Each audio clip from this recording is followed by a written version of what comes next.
Hello, and welcome to another episode of Manifest Actual Play. I'm Tommy Cotton, and with me, as always, we have Dan Barron, Addie Gia, Seth Lilly, and Roman Milan, and we're here to play some Manifest for y'all.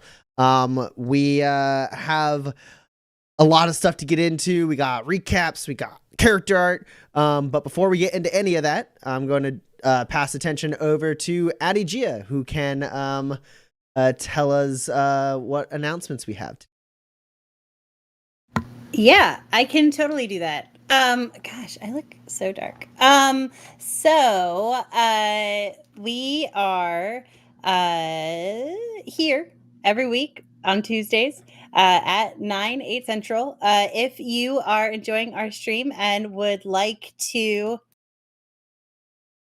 Trying to adjust your lighting. I am. I'm like, okay. And you'd like to support our stream, you can do so by following us here at Waypoint Live. You can hit the follow button and the subscribe button if you've got the bandwidth. We'd also love it if you enjoy watching, share with your friends and on any platform you may have. It is a great way to support us. The more subscribers we have, the more money and resources we are able to put in to the stream for things like cool character art and better lighting, apparently, which I need desperately today, and other cool stuff. We also, if you have Amazon Prime, you can use your Prime subscription to get one complimentary Twitch Prime subscription. And if you like us enough, that could be us. Yeah, so we're also on Facebook and Twitter. And Instagram. It's coming. It's gonna have some stuff. We have an account. Wait, it's gonna be great when we do it. First post at 100 followers. No. And you can follow us there. The links are, or not links, but the screen names are in handles. There we go. Are in the carousel, but they are generally Manifest the RPG or Manifest RPG. Other than that, every month we are signal boosting a different charitable organization that we really love and personally support.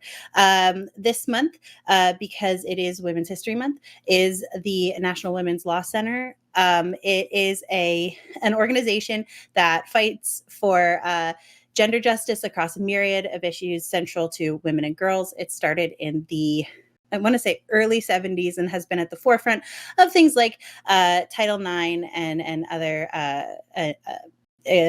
equality measures through the legal system. They use the law in all its forms to further gender equality, especially for women of color, LGBTQ women, and low-income women and families. And they've been basically on the leading edge of every major legal and policy victory for women in the past, however long the 70s has been, 40, 50 years. So I can do math. That's why I play RPGs. So if you want to find out more about them, and you can go to nwlc.org. It's the National Women's Law Center. And they are really great. If you don't have the bandwidth to support them yourself, giving them even a little bit of a platform is always great. They're always doing stuff to organize in local communities, and you can help them out that way if you can. We'd love it, and we do too. Other than that, we've got nothing new as far as from last week. We're still looking for our first stream merch. We're looking into it. So if you have ideas that you want, if you want like a mug or a t-shirt or like a wristband slap bracelet, Ooh, they still make those. We do, and we can get them.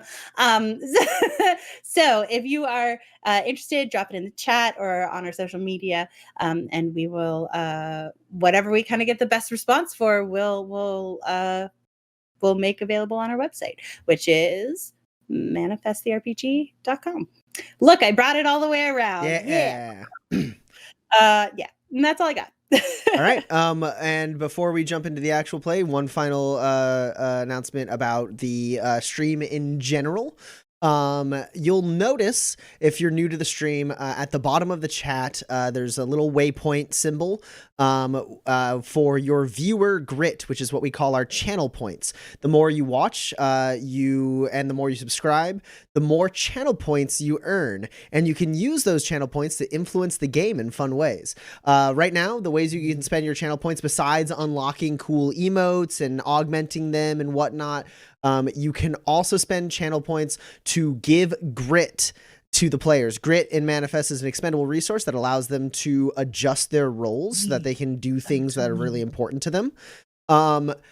You can spend a significant amount of your channel points to gift grit to any of the players, but you'll also notice that you can gift grit to me, the GM. It might be a little bit cheaper for you to do so, and you can do it more than you can give grit to them. And if you think about it, every time I spend grit, they get grit. So it's like buying grit for them at a discount. I just have to do something bad to them first. So it's like a Goosebumps book you're describing over there. Oh, I see in the chat we do have an augmented Porter emote. He's wearing sunglasses and I love it. Yes! Oh my gosh, my hero.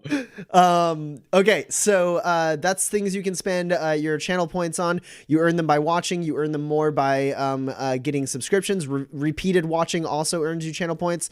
So the more you are involved in the stream, the more points you earn. And then you can spend them and help these guys out of a jam or help me put them in a jam.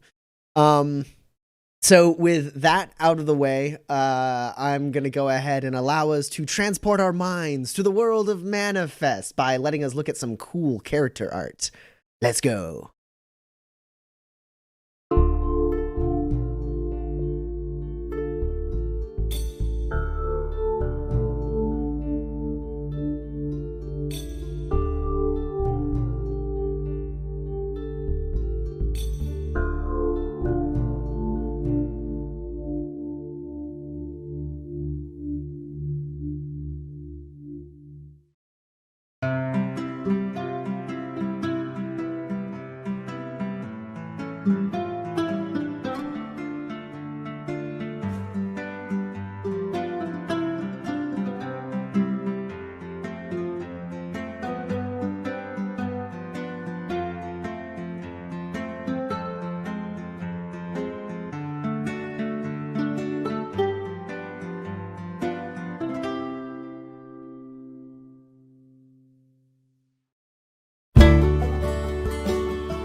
All right. Before we jump into the recap, we already have a little bit of grit. Fiddler Undone gives +1 grit to Dex. Heck yeah. Oh yeah. I grow stronger. Fantastic. All right. So, recap time. So our 4 drifters have been sent to the town of Las Viudas to deliver and assist in the repair of the LRC tower. And they did so. Eloise did so with flying colors. She didn't need any help at all. Overnight, she took the LRC from being a stripped down, broken piece of machinery to the immensely useful bit of high tech gear for the town, allowing them to send and receive long range communications with other settlements and the factory towns across Manifest. While that was going on, they returned the body of a dead preacher named Timothy Middleton, who they discovered on their way to Las Viudas when they were ambushed by a group of bandits who seemed a little more prepared and well armed than your typical group of bandits. This caught Dex's attention while Gus was focusing on giving the fallen preacher a proper send-off. Dex, Porter, and Eloise attended the funeral. Porter played some music for the funeral. Oh, sorry, not Dex. Gus, Eloise, and Porter attended the funeral, and Porter played some music at the funeral. They ingratiated themselves to the town of Las Viudas. Meanwhile, Dex went out to practice his gunslinging and kind of center himself as he contemplated what his next steps should be. As they all returned to town, the town was a little more lively given Porter's performance, and they drank to the memory of the fallen preacher, and then everyone eventually turned in for the evening. So the next day comes, all of you are in the Las Viudas fountain, the saloon that you have a room in, and the world is your oyster. What do you guys want to do? You don't have any pressing engagements except for potentially returning to Waypoint to acquire your payment for the job you completed. Actually, I did want to, whenever it is that I do actually wake up before I eat or anything like that, head over to the LRC to just have Mr. Oh gosh, the drunk one. I mean, there are personal terminals. You don't need to use the operator to send a message. Right, but I don't have an LRC tag. Got it. Have a message sent to Mr. Porter. Mr. Finley is Mr. Finley send a message to Mr. Porter, or not Mr. Porter? Yeah, Billy Rockwell. Bobby Rockwell. Bobby Rockwell. There we go. I am taking my notes and opening them now. Yeah, there you go. Bobby Rockwell, the LRC operator of Waypoint. You would like John Finley, the LRC operator of Las Viudas, to send a message for you. When you approach the LRC tower, your work standing there before you, completely operational. John Finley looks up at you. He looks a little hungover, and he looks at you and like kind of blinks his eyes a little bit, rubs them, and goes, Miss Reynolds. What is... You did a good job. It's a good job you did. Thank you, Mr. Finley. I was hoping you could let Mr. Rockwell know that it was all done and I did not do a bad job. Would you mind sending that over to him? Sure. Yeah. Not a problem. I'll go ahead and send it over right now. Thank you. And he pulls up a screen, Appreciate it. taps a message on. He goes, anything else? No. Right. All right, then. He finishes sending his message, shuts it off, and if you're still standing there when he's done sending the message, he's just kind of stand there awkwardly and then like start moving some drawers around. Did you need like some breakfast or something? You look a little bit like a worse for wear after the evening last night. Oh no, I'm all right. I got I'm fine. Okay. Well, thank you so much for all your help. And hopefully we'll see you later. Cool. Okay, bye. Like scowls at you a little bit as you walk away. I'm walking away. I don't see it. Meanwhile, Argilam has given +1 grit to Gus, +1 grit to Eloise, +1 grit to Dex, +1 grit to Porter. Oh, we love you. Now, what are the rules about sort of, can that grit be held in escrow? I have 12. You could just ship it over my way. No, it doesn't work that way. Because I keep forgetting to implement the grit counters that I talked about that would assist the chat in being able to make sure they don't buy grit when there's not. And I could have easily not cleared it from my screen had you spoken up just a moment sooner. Then yeah, you'll get a refund of a grit. That's how we'll play it for now. All right, I'm rating 13 grit. Nope. You have 12 grit. I flash back 3 Plus times and one. I make my own luck. No. All right. So Eloise, you're able to get a message sent to Bobby Rockwell that the job's done, and that I guess that you did a good job, assuming that Mr. Finley said that. I have no idea what he said, but hopefully it is something not too untoward. What about the rest of you? How do you spend your morning? I think- No, Go ahead. No, I insist. Okay. Yeah, Dex wakes up like very early. Probably goes downstairs and like writes in his journal for a little bit down like in the saloon at a booth. And I think assuming people don't wake up like extremely late, I'll wait to get breakfast until everyone else wakes up. Cool. Yeah. So you see Eloise kind of like leave the saloon really quick and then return. And I assume Gus and Porter wake up around that time as well. I'll be honest, I think Porter probably is sleeping in. He had kind of a raucous night. Cool. So Porter's sleeping in, but Gus, you do wake up. Yeah, I'll wake up sort of early. I go out, do some morning exercises. I come in and have a good breakfast. Usual, Yeah. So Gus, Eloise, Dex, the three of you are able to convene at one of the tables in the fountain. Job gives you a wave as you walk up and like sit down and starts just like cooking some eggs without asking you anything. Great. Dex, I was wondering if you wanted to like talk about like last night at all. I guess.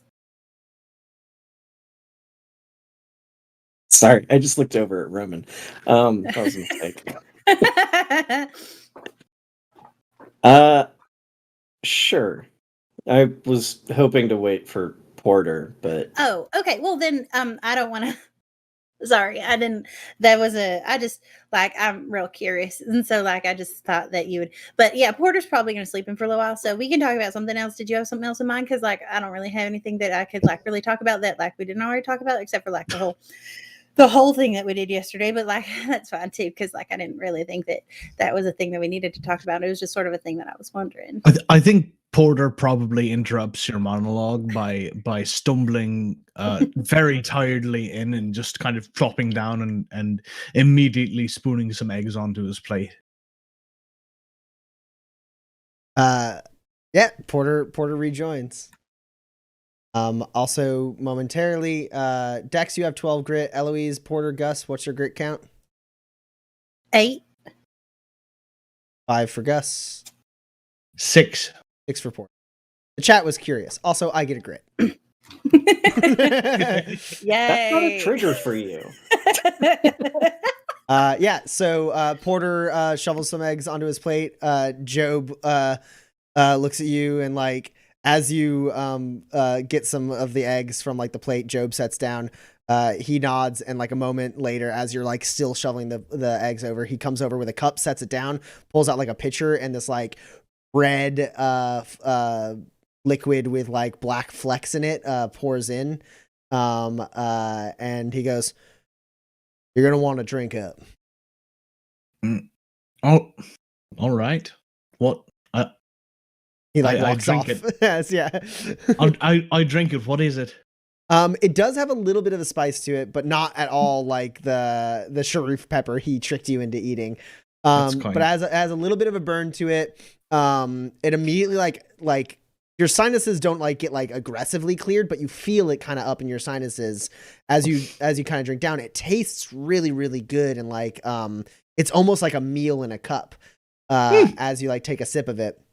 And like it kind of goes down. It's got like a strong like peppery taste to it, and it just that one sip like alleviates your headache just a little bit. That's not bad. Morning all. Morning. Morning. Are you okay? No, fine. I'm fine. Still just recovering. I'll be right as rain in a couple of hours. Okay. Do So we get I'll to know right- now, Dex? Is the thing? I'll get right to it then. After we get back to Waypoint, I'm going after Mathis. Porter, you and I spoke a little bit about this last night, but I don't think it's fair to ask the three of you to come with me without having more knowledge.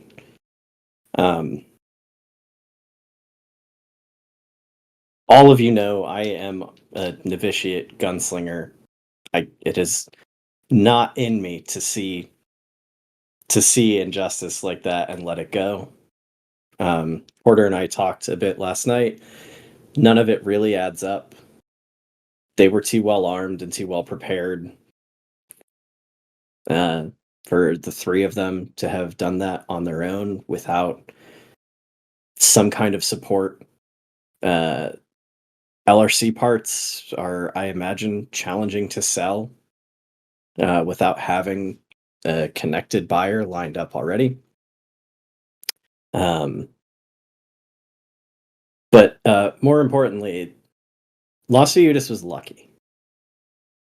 This town had enough going for it that being without an LRC tower for a couple weeks didn't mean everyone here died.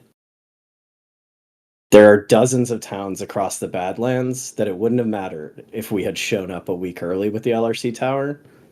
The town would have already been dead by the time we got here just from the delay. I can't let that go. Me going after Kenny Mathis means I am going to track him down and kill him. That's not negotiable. And I won't ask any of you to come with me if you're not comfortable with that. But that is my next step after Waypoint.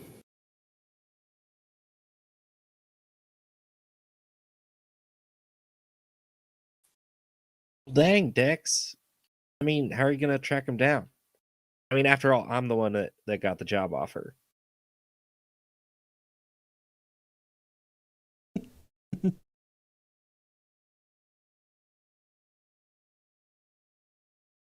Is that a rhetorical question or? Means I'm coming with. On Dex, you're quicker than that. You probably already knew I was coming with you, right? I thought, but I wasn't sure. You and I disagree on some things that are sort of central to this endeavor. Yeah, I mean that part. That part's not the best. I'm gonna be honest with you. Yeah, I mean he was trying to do a real bad thing. I should know more at least. I don't know. I'll turn around while you do it, and maybe we'll all be square. If you're sure. Well, yeah, of course. Because I would not hold it against you if you weren't. We're like together. I'm going where you're going. Like I don't know. We talked a lot about the gunslinger stuff, and like I don't use too many guns. Is the thing about it, but like I don't know. There's some of the stuff in there that I sort of like, and like I could Maybe like a punch slinger or something, like a gunslinger light. I don't know. Yeah, no, Dex, I'm in. Of course, I'm going with you.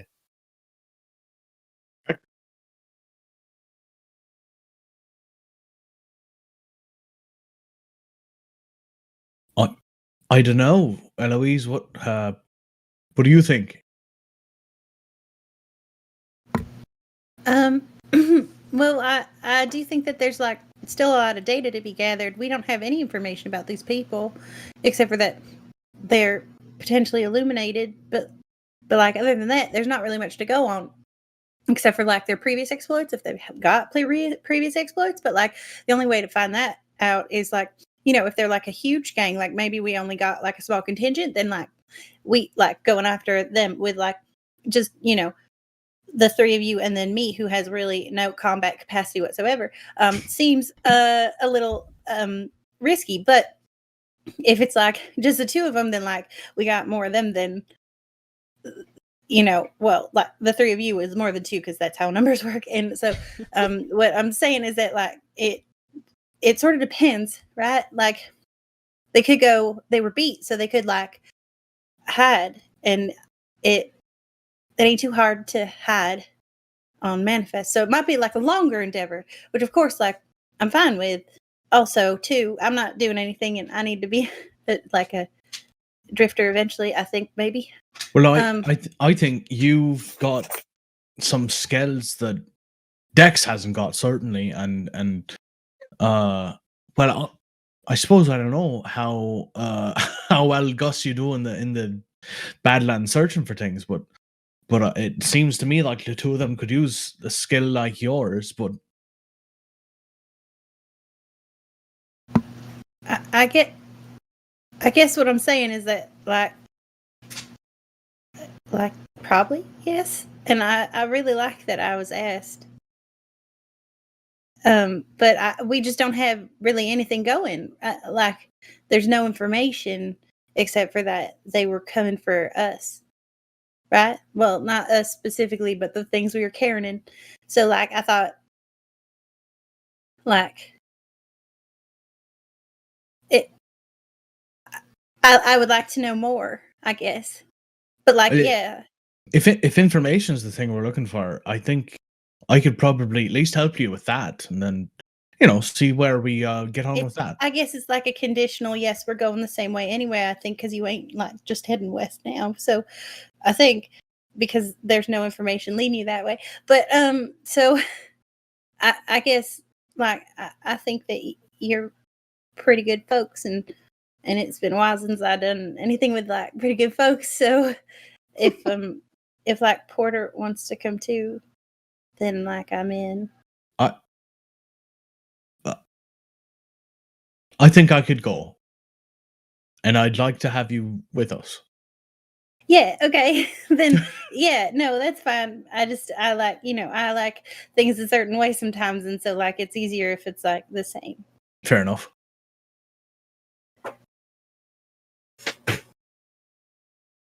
So I guess the next question is then, Dex, what do you need from us? What's the next move? I mean, if this is your crusade, I guess. Well, I showed you this, and I pull out the sketch I made of the symbol that was engraved in the stock of Nicolette's crossbow, and I set it on the table. And I showed the sheriff here this to see if she knew anything about it. And she didn't, but she said she would ask some folks that she knew.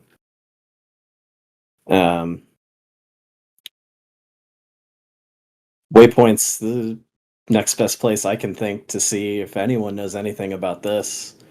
This was on the stock of Nicolette Dubois' crossbow. I didn't recognize it. Porter didn't recognize it. Do either of you two know anything about this? Do I? Eloise and Gus, neither of you have seen this symbol before in your life.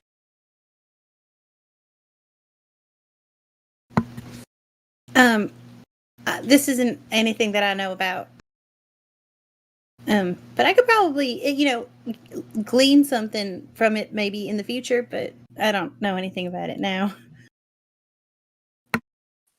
Well, Yeah, I got nothing. then I think Waypoint's the next step, compounded by the fact that you hired me and Gus to get you there and back.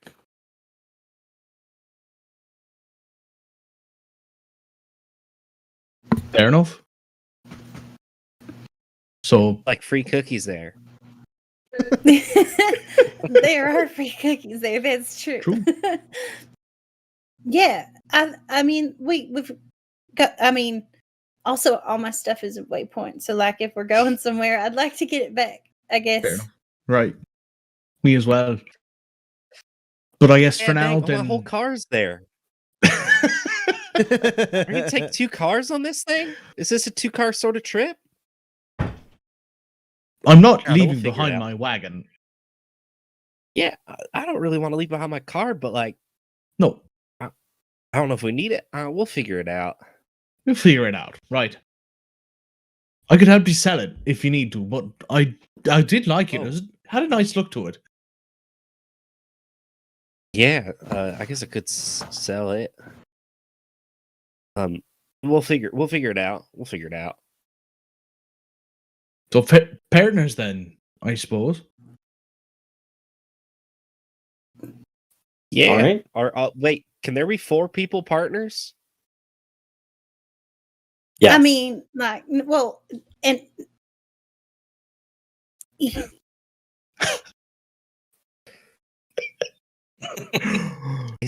Howdy, partners. I guess that's like multiple. Okay, yeah, all right, yeah. Well, let's go for it. great partners. Partners. Well, when do we leave then?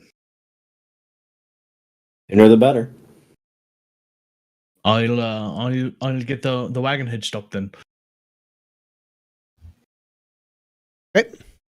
Yeah, Porter, you're able to finish that drink. By the time you're done drinking it, it Very like kind of tasty. yeah, it's extremely tasty. You don't feel 100%, but it's definitely like assisted you.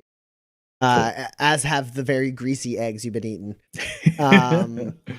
So you're able to get up, leave the saloon, and start hitching up your wagon. And as you do, you see the sheriff kind of watches you from the patio of the sheriff's office as you get the wagon and kind of bring it over to the saloon. She just kind of tips her hat at you. Morning, Sheriff Levy.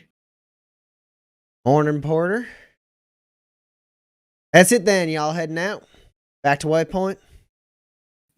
Seems to be the plan. We've figured something might have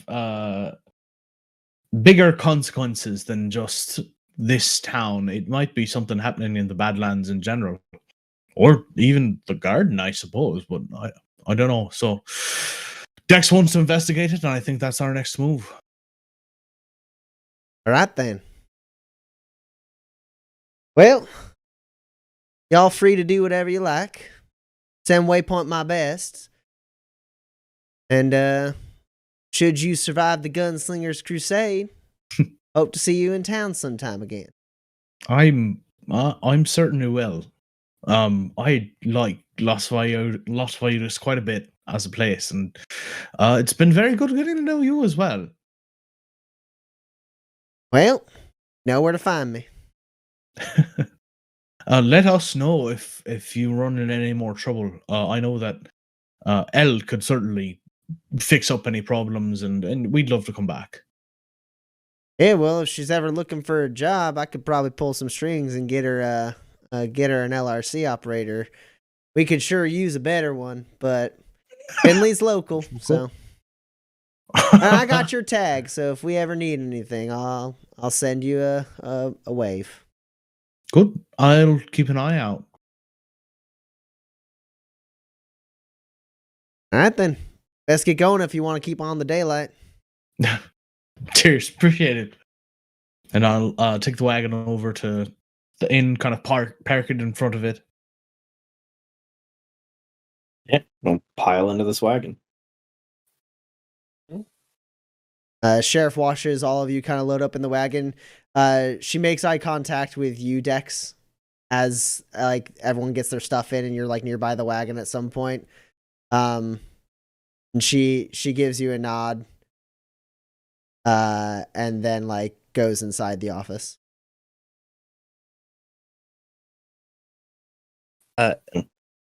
As we're on the way to the wagon, I sort of like nudge Eloise over to the side. I'm like, hey, why don't you ride up there with Porter? I feel like I got some stuff to talk about. What? No, you fit so much better up front. You're so, I mean, you're not like too big, but like you're a tall man, and it's like you should probably, not have to stoop the whole time. It makes sense if you're up front. I know. I can do a shift. I can do a shift in the back though. Just for a little bit. I don't. I think it's probably fine. Did you want to talk to Dex or you didn't like this shade, or is there? I do want to talk to Dex a little bit. I got something for him. Okay. I got something for me, but I want to talk to him. Oh, okay, great. Yeah, no, I could. If you need to be in the back, then I can sit in the front. That's fine. Hate it, and you have fun up there. Okay.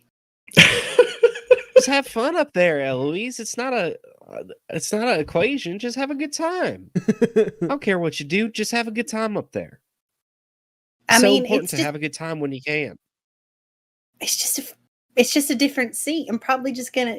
Okay, I feel like there's a riddle here that I'm not privy to all the information about. So I will have fun, Gus. Good. Good. I put my hands on her shoulders. Good. Have fun. That's it. That's it, Eloise. Just have fun. Please. Okay. I believe in you, Eloise. What did I do wrong? Nothing. Just have fun. Are we rolling out or what? What's happening back there? Give us a second. We're having a moment. Sorry. All right, Okay. you have fun up there. I'm gonna go talk to Dex. I don't. All right, so you guys load into the wagon. I sit in Porter, the front. Porter and Eloise in the front. Yeah. Dex and Gus in the back. Porter, really quick, can you roll a fuel test for your wagon for me? Oh, right. Fuel.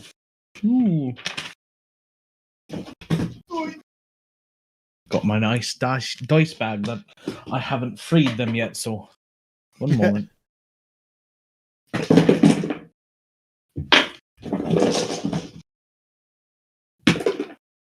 I'm good.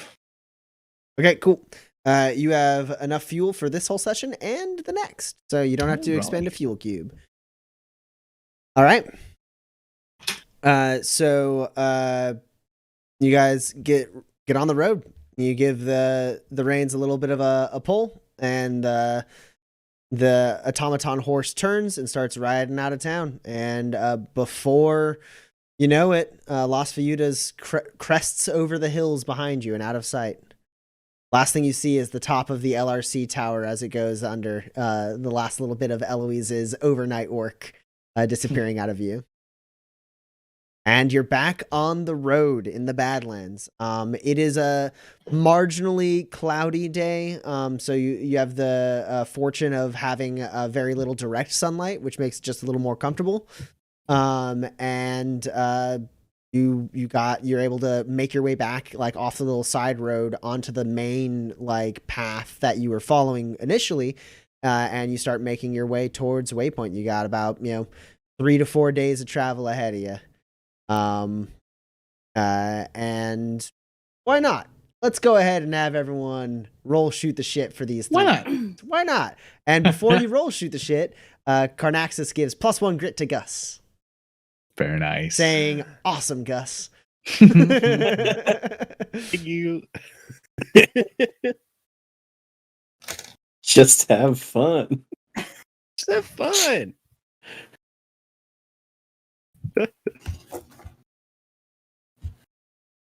All right, Oh, who's I might picking need it who for for this test. shoot the shit? I'm gonna go ahead and pick Dex.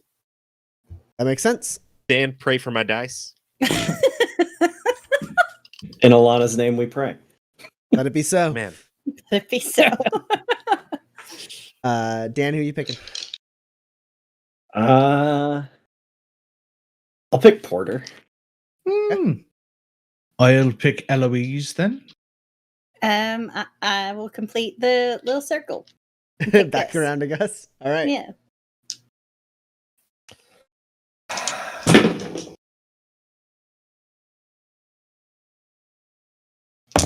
Once you all have rolled your personality attribute only tests, let's see how you get along on the road.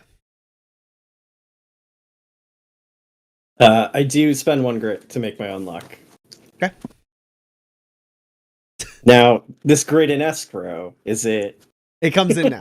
There you go. the grit that Argylom gave you on the top. There you go. You get those grit counters. What about you, Gus? You looked like maybe you didn't like your roll, so I'm just asking. yeah, I spent 3 grit to make my own luck. 3 times? Yeah, Okay. I got 0 hits. Oh no! No! Oh no! I needed a 7 or below. Just one 7 or below. Oh my gosh! I ended up with 1 hit. Okay. Who wants to go first?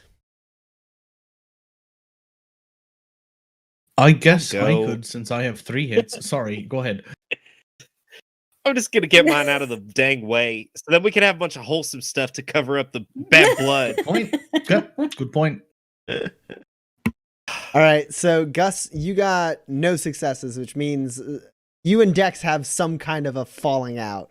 Something goes wrong, and either one or both of you ends up having like negative feelings towards the other afterwards, either holding a grudge or being offended or vehemently disagreeing about something.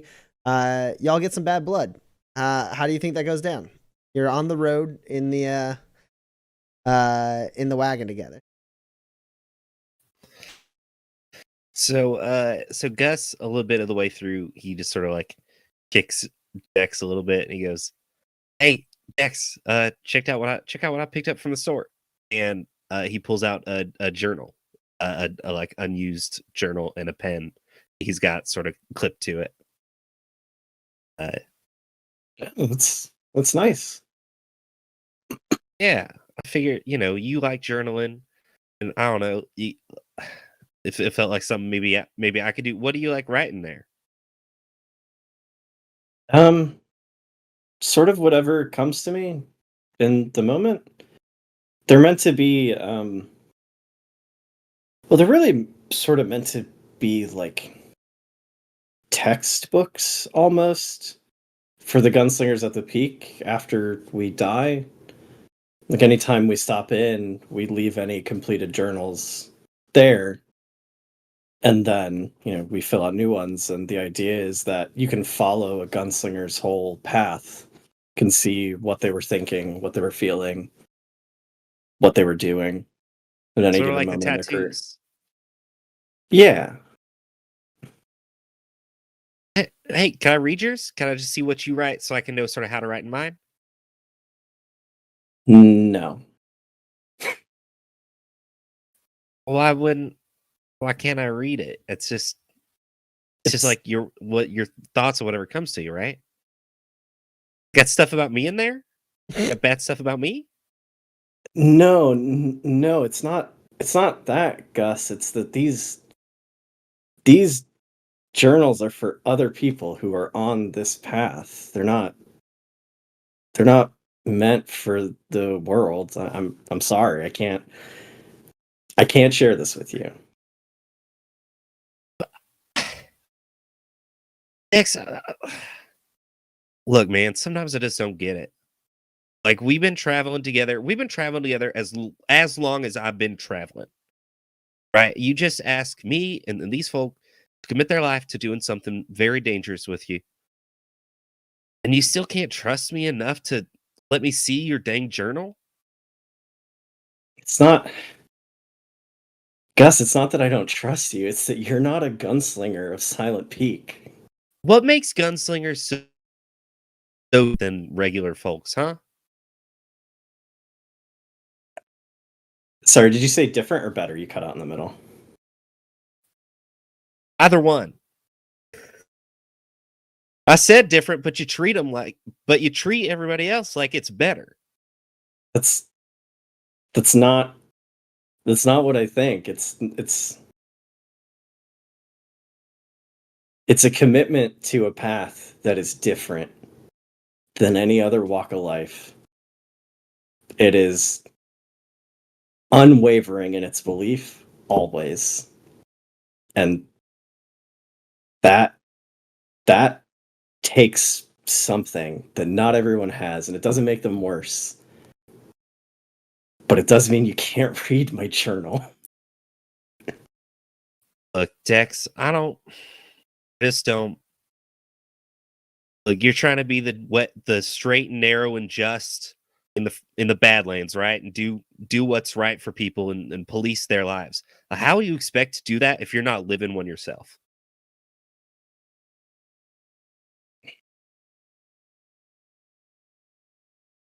I don't see how letting you read my journal means I'm living a life. I don't know. It would have been Dex, it would have been nice if you came to that funeral yesterday. It would have meant a lot to me.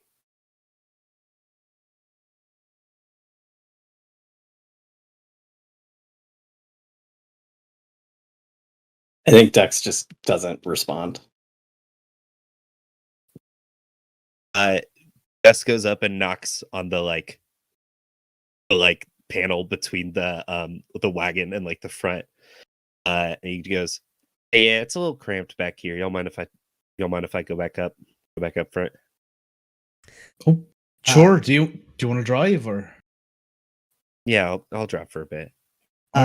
So Eloise and Porter, you just hit the road.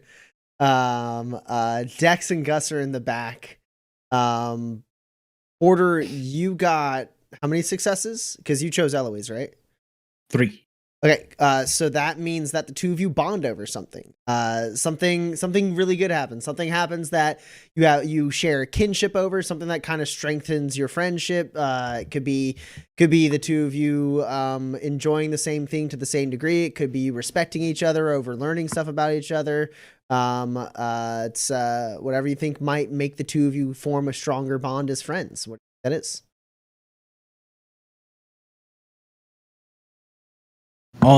I suppose we haven't talked about it, right? So, Gus, right? I mean, powerful, and did you see him jump on top of my wagon? Yeah.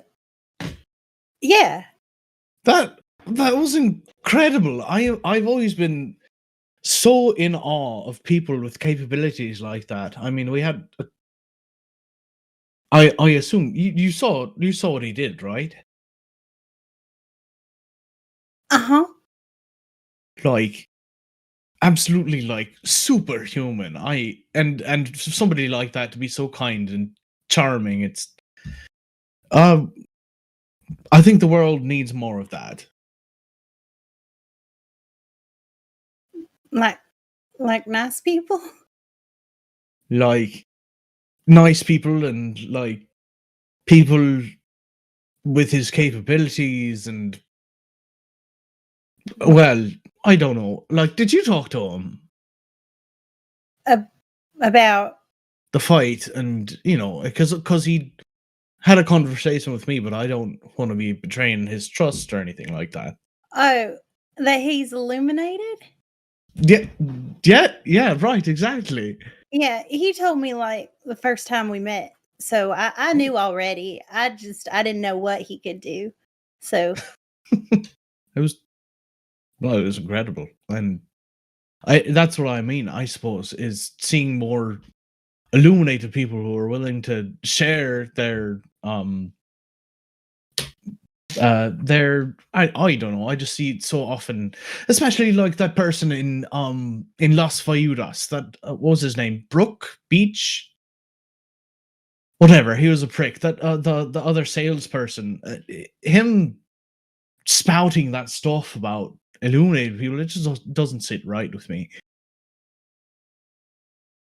Yeah, well, I suppose that some people don't feel comfortable sharing because there's a lot of maybe not so vehement as him, but like there's like a little bit of like fear and judgment and Right, there's a huge stigma. I mean, breaks my heart.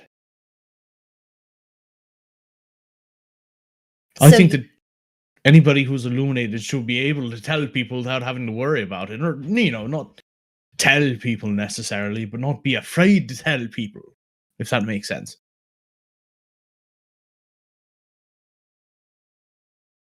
really. Absolutely. I mean, my mother, and I suppose me as well, is pretty staunchly ictitarian. I don't know if you know much about it, but part of it is that illumination is a blessing from the fish god. The people who are illuminated have been blessed by the fish god's scales. That's what illuminescence is, right? The shine off of the fish god's scales, and it's just it's an important part of the faith. And so I've grown up around illuminated people, and I think that anybody as ignorant as that man just doesn't want to see how important that community is to us from the beginning of Manifest, right? Without illuminated people, Manifest is just like anywhere else.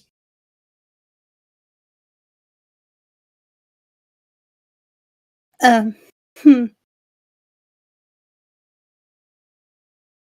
Yeah. Yeah, no, so but you know that like you know that it's not like that like religion is just like the lens through which you see like science, right? Oh, right. Yeah, absolutely. Okay. I mean, that's it's the way to define science when it's unexplainable, right? Okay, because I didn't want you to think that when I told you that I was illuminated, that I was like a weird fish scale thing. No, no, you're illuminated. Yeah, have been my whole life. There's a knock on the window that goes into the back, and it opens up, and Gus, looking pretty solemn, asks to swap seats with Porter. And I kind of give like a half smile, and I'll say, sure. Do you want to drive? But I can't stop looking at Eloise.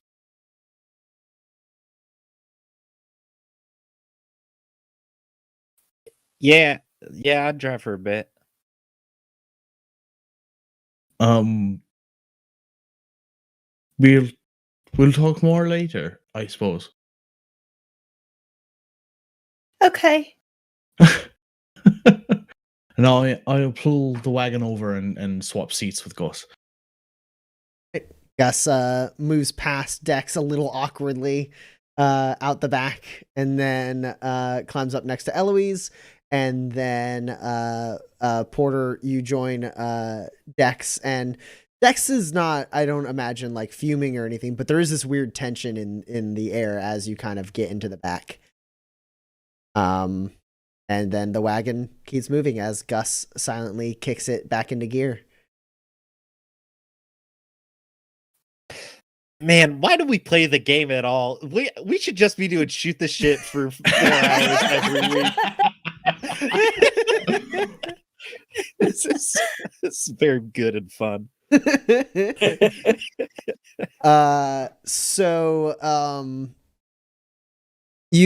a little bit Porter, you did pick Dex, right? I No. picked Porter. Oh, Dex Dex picked picked me, Porter. right. Right. How many successes did you get, Dex? I got 1. Okay. Yeah, so I think as it's getting as it's getting a little darker and you guys get closer to setting up camp, or once that process actually begins, there's like a moment where Porter learns something about Dex. Sure. I can definitely sense the tense air. And though, Dex isn't very emotive, I can tell that he's not happy for sure. But I know that also bringing it, I can probably assume that it has something to do with Gus. So rather than trying to talk to him about it, I think I'm going to change the subject. And I'd like to ask him a little bit about the Silent Peak, but before I do that, I want to make sure that wouldn't cause tension with Dex. I don't know. No, you can. There's parts of it that I can't really talk about, but it's not a secret that it exists. Well, I don't know too many gunslinger guilds. I know they exist, and I know the more mainstream ones, but Silent Peak is not one I'm familiar with. What's your credo, I suppose?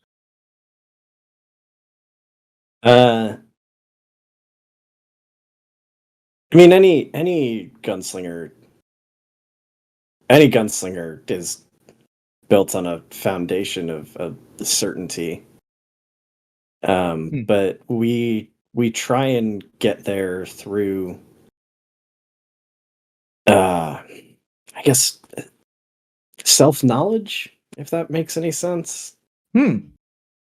Sure. I mean, I know some guilds are more about knowledge of the world or spiritual knowledge, so it's just about self-exploration, I suppose. Sort of. We train. It's not wrong to say that we train our minds, but it's not entirely accurate. I guess it's more like we train our hearts. And we try and find the core of who we are to know ourselves perfectly. And if you can do that, the idea is you can rid yourself of any bias or I mean, it's not a lack of judgment. It's sort of baked in, but untoward judgment.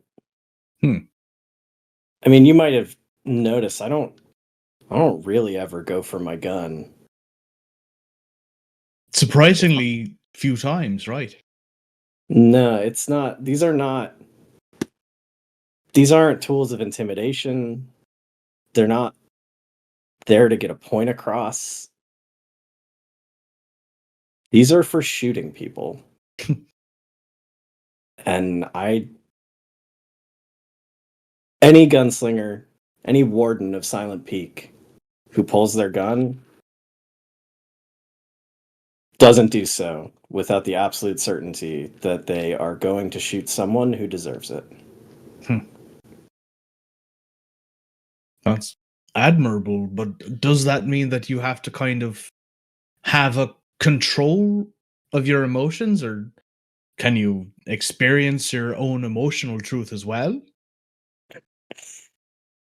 I'm not laughing at your question. I'm laughing. You can't have any control of your emotions if you don't experience your own emotional truth. There's nothing you can't just make them go away. I mean, you can, if you're happy or you're sad or you're angry, you can sort of stuff that down, but it comes out sideways, right? Like nobody doesn't feel anything. I mean, if anybody doesn't feel anything, they're probably a monster, but like nobody doesn't feel anything. To try and pretend that we don't is counterproductive to what we do there. I've found the same thing.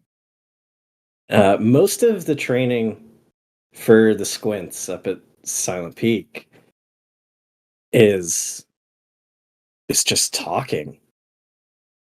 I mean, it's a lot of menial labor, but it's a lot of talking, and most of the squints decide to do something else. I know a dozen or so people who I watched train for years, and when the time came to become an apprentice, they didn't want to. They figured out who they were up on that mountain, and they realized that the path wasn't for them, so they walked away.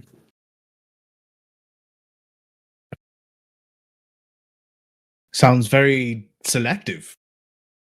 And you're an apprentice, are you? I was an apprentice.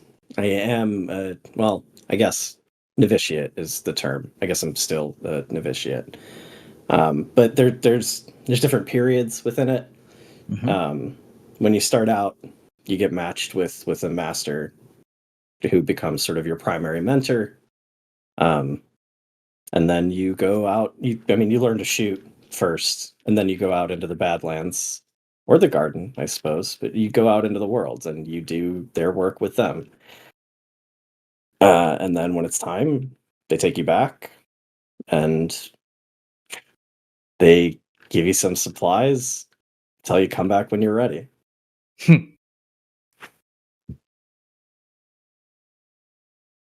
Well, I don't know if I'll know you for that long, but I do hope that I get to see that happen.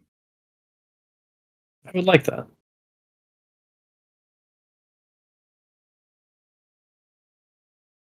Would I know, like, are people allowed to visit Silent Peak? Yeah, absolutely. It's not like often that people do come through. Right, but like if somebody showed up, like if a drifter who was a gunslinger showed up with their traveling partners, that is right? Like not an uncommon occurrence. You've definitely seen it happen from time to time. The wardens in specific, as far as gunslinger guilds go, very few of them leave the mountains for very long.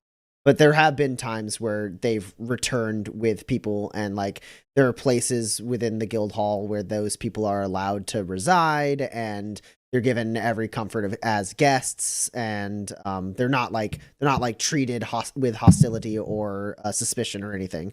If a gunslinger vouches for you, you're good. it's a sort of unimpeachable, like, got it. Yeah, so I'll say maybe you can even come see the peak sometime. I'd like that. I don't know if your wagon could make it, Porter. I'm sure I could find somebody to babysit it. You know, who knows? Maybe by the end of this, I won't even have a wagon anymore. I think Dex gets like a little solemn and worried at that as he remembers the sheriff's words about like you're gonna take people with you and then they're gonna get killed. Meanwhile, Eloise and Gus. Eloise, you picked Gus, right? I did. And how many successes did you roll? 3. Okay, cool. So Gus and Eloise bond. Let's go ahead and fast forward a little bit. First day at camp, pretty solid. Second day, you're going strong. The weather kind of keeps up. Third day, it's pretty hot. But you're getting pretty close to Waypoint. You've made good time. There's still been this kind of like lingering tension between Dex and Gus. They're not necessarily at each other's throats. They're not even being like standoffish really, but you know, they're giving each other space for sure.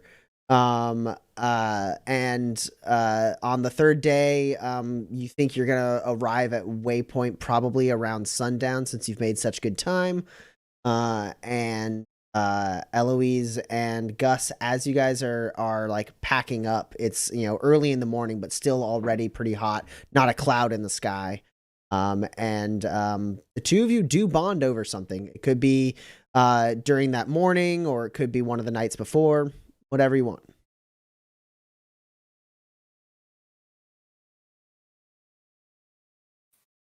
Hey, Eloise. Yep. So did you? I guess we had this conversation sort of like away from the rest of camp, I guess, or while Porter and Dex are sort of packing the wagon, maybe. Just like, so did you have the talk? Oh, sort of. Yeah. Well, yeah. So basically, I told him, and then you immediately knocked on the door to come up front, and we haven't really spoken about it since. And so I don't know if it was like he was being real nice, and then like like went in the back, and then we really haven't had the a moment.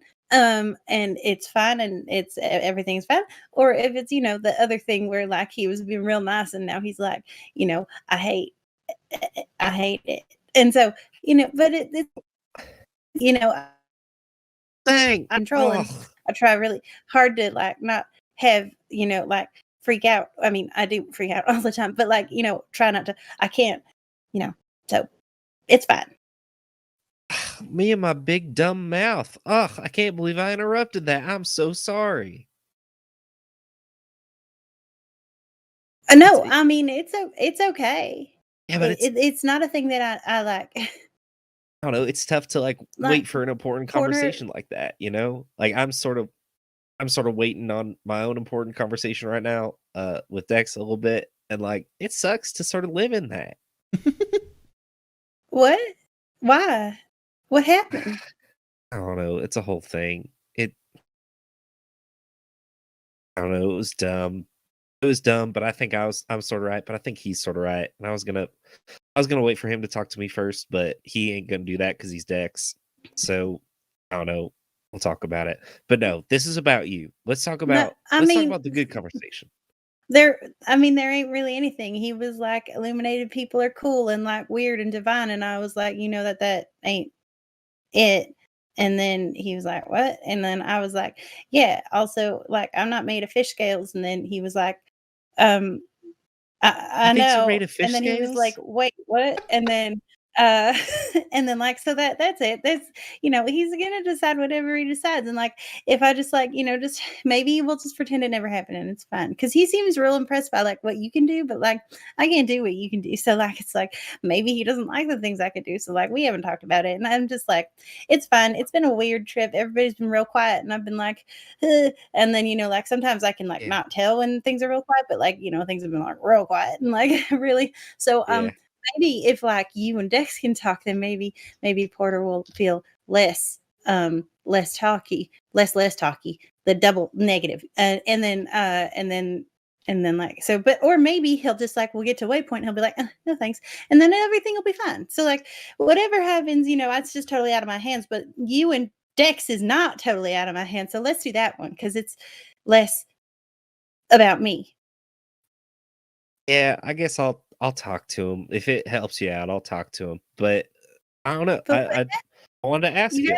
You sort of what's that? Nothing, you go.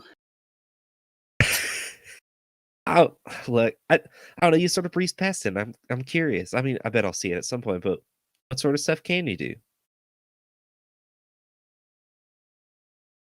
Well, I haven't done it in a long time, so like I don't know if I know anything new or whatever. But it's mostly just like finding stuff and people, and like talking in people's heads, which people hate, which was the whole thing that like my family was like, "Oh, you're weird, get out." And then like, um, and then like,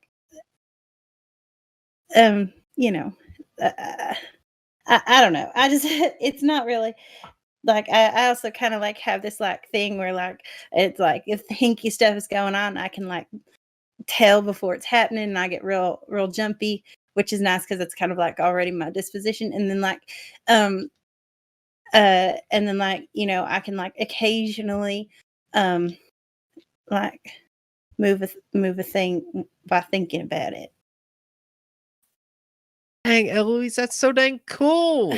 Oh, I can't wait to see all your stuff. I just, I don't even know if I could do it anymore. Really, I've never really tried again since coming to Waypoint so long ago. Because, I didn't want anybody to know because I wanted people to think about me for me, and I don't know. So anyway, Eloise, look, I've yeah. seen you do a lot of things that I ain't never seen nobody do before. So I bet this is another one of them things.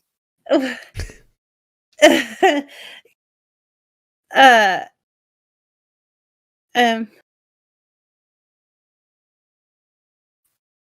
Plus, look, people are gonna see you do amazing things, and that's gonna be great.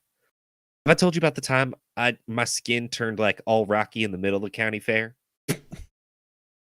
what? No. Yeah. We went into town. We Um, only go into town like a couple times a year for the fair. And like we were playing board fighting, me and some of the kids, where you get a board and you sort of hitting each other with it. Not too hard, but like a little hard. And like I was getting hit by a lot of boards, and I just all of a sudden a board broke off on me, and then another one, and I looked down and my skin was all hard and stuff, and like I couldn't really feel it. It was so embarrassing. And I thought I would never be able to go back into town. I never thought I'd get to go to the fair again. But my parents, they took me home, and my sister, I was crying. Sister, she gave me a big hug. My parents told me it'd be all right. Next year, I was back at the county fair, and I was board fighting like a champ. um, What I'm saying is, no matter what's happened before, it's all about how you do it next. that's real nice. I guess I don't know. I always I'm already so weird, like I know I'm weird. And so like What? just being weirder is like I'm afraid that if I get weirder, then fewer people will kind of like me. And so like part of the thing is that like I don't know. I, What are you talking about weird? You're super smart and you got away with words. I mean, I don't know that that's accurate based on what I have experienced in the past, but you're Gus, you're know like it. so nice. And I like pat him on his hand, like his big fucking mitt. um and I will I'll do telepathy. Maybe if he lets me. Yeah. Oh, on Gus? Yeah. Yeah. So Gus, yeah, as Eloise says, you're so kind. Eloise, what's it look like when you use your telepathy power? Sure. So that's one that's just the eyes. Though I guess because I'm like touching his hand, like it might glow too, just a little bit. But usually, like depending on like sort of the actions that I'm taking, it'll be different. But definitely, my eyes glow like almost like a foggy like yellow. They like glow in almost like a mist instead of like that, just like a shine. Then you Yeah. feel this kind of like extension of Eloise press like inside you. Gus, like you can kind of like feel this weird sensation where like looking back on it, you might be able to describe it as her like knocking on the door of your brain. But like more or less there's like this presence that feels like Eloise like tickling at the back of your head. Oh, this is interesting. This is something new. And as you kind of accept it, it kind of like washes over you and then it's gone. And then you hear in your head. So this is like it. I used to do it accidentally to people when I was little, but like, and I can, if you think at me, I can hear you, and you don't have to actually talk when you do it. Gus Eloise, can you hear me? Gus purses his lips, covers his mouth, and then you hear in your head, Eloise, Eloise, can you hear me? Yeah, I can. And also, I can share what I'm looking at with you. And you like see you through my eyes. Oh, dang, that's me. That Oh, is dang. you. Okay, I gotta. Oh boy. All right, I gotta. Oh, there's something I got in town just for this. Oh, okay, yeah. This is awesome. This is amazing. This is so cool. This is so neat. Eloise, you're so neat. All right, and don't let anybody tell you ain't neat. And now, real quick, because I'm seeing what I'm looking like, and I'm guessing what I'm smelling like, and I picked this up when I got all the candy in town. And Gus pulls out a bar of soap that he bought from the general store, and he starts like scrubbing his face Like, a little bit. Runs off to the edge of camp with like a bucket of water and does a quick like standing Mhm. bath. Eloise, you do have to roll for telepathy, so go ahead and Oh roll yeah, to that see how long it and it spend the lasts. shine. Yeah, I did that already. But assuming Eloise doesn't gravely misfire or anything like that, you four are able to hit the road. You got 3 successes, Eloise? Yeah. All right. So 3 successes with telepathy is it's gonna last for the rest of the day. Sure. Sorry, go ahead. Okay, I think Gus like realizing that like this is still going on is like, oh, all right. So I'm gonna sit in back again. I'm gonna talk to Gus. I'll sort of let you know how it goes, and you can sit up front. And you can talk to Porter, and you can sort of let me know how that goes. Okay. Or maybe like I'll You talk don't have first, to and I'll share let you know when anything we're that done. you don't need, that you don't want to. So that's just like it's like an LRC sorta, right? Like it only sends what you want to send. So you can also just like Sure. cut it off too. So it's fine. Ooh, it would be cool if you could like the LRC could get stories on this thing, like someone like shows you like the Den I of would Empires literally and have to Rico think Kazak's in those there. things up. I know, but like, wouldn't that be Guess. neat? Anyways, I mean, it would be neat, but this is not how it works. yeah. It's like a light in the darkness, but like in your brain. I don't know. That would be cool. Maybe I'll ask somebody about that. Okay. Anyways, good luck with your thing, and I'll let you know how my thing goes. Okay. I don't know that. Okay. Yeah, so Eloise and Porter are back up front, and Dex and Gus are in the back again. You have a little bit of time before you make it to Waypoint. The sun will be setting, so you have roughly like 6 to 8 hours on the road still. I was wondering if up through this point I could have been crafting. Yeah, absolutely. Yeah. Okay, I just wanted to see how many machinery cubes it would take to make hammerhead projectile ammo.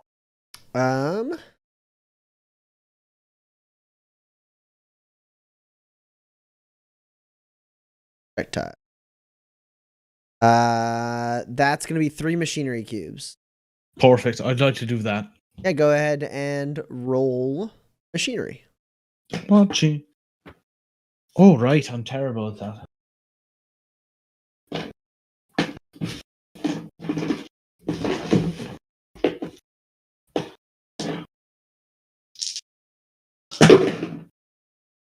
Oh, all right. 2 successes. That's all you need. Perfect. And so because of that, it'll be excellent quality, which will mean that its supply threshold will be 12 instead of 10. All right.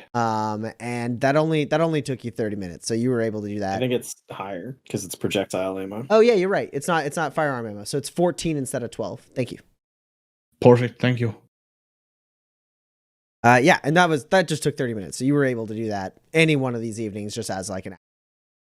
And that's just just one cube, right? It's 1 cube, yeah. And then when you Alright. use that in combat, you roll against that supply target to see if you run out of. Right. All right. Yeah, easy peasy. Meanwhile, yeah, Eloise, Porter in the front, Dax and Gus in the back. You have a little bit of time before you get to Waypoint, so if you guys want to have any meaningful conversation or anything before you arrive in town, now would be the time. If you'd like to just kind of like sit in like, you know, thoughtful silence or have, you know, more like mundane conversation, also fine.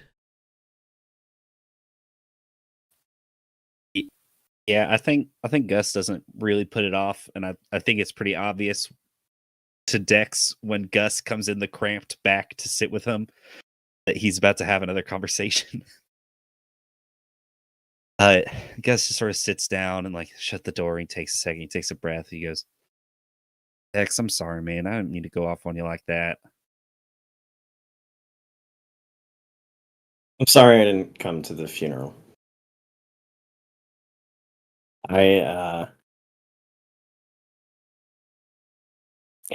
Have you ever been in a place and someone said the exact right thing to sort of put you on a different path at the exact wrong moment?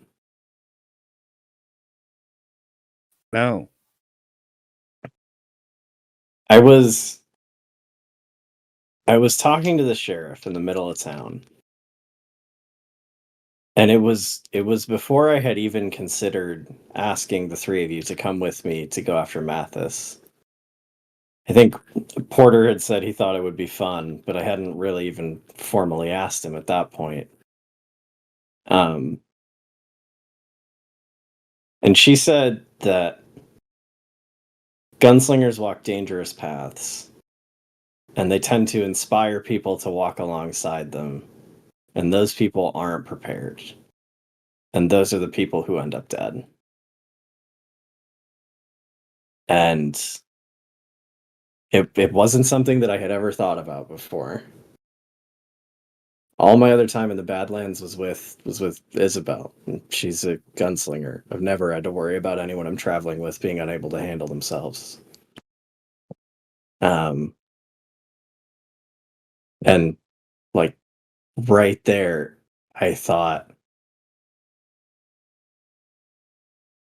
I needed to create some distance so that when the time came and it was too dangerous, the three of you would be willing to walk away. And it was No. stupid. Yeah. Yeah, Dex.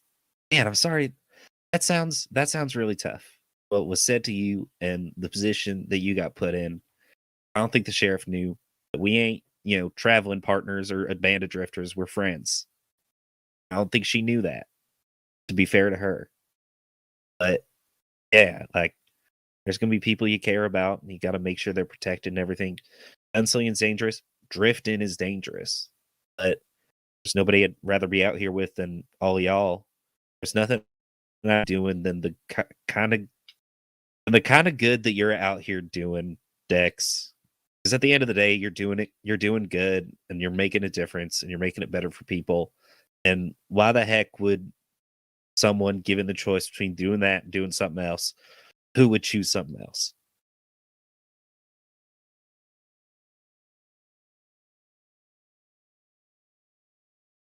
I appreciate that, Gus. I should have come to the funeral. It's all good. You can come to the next one. Well, God, Gus.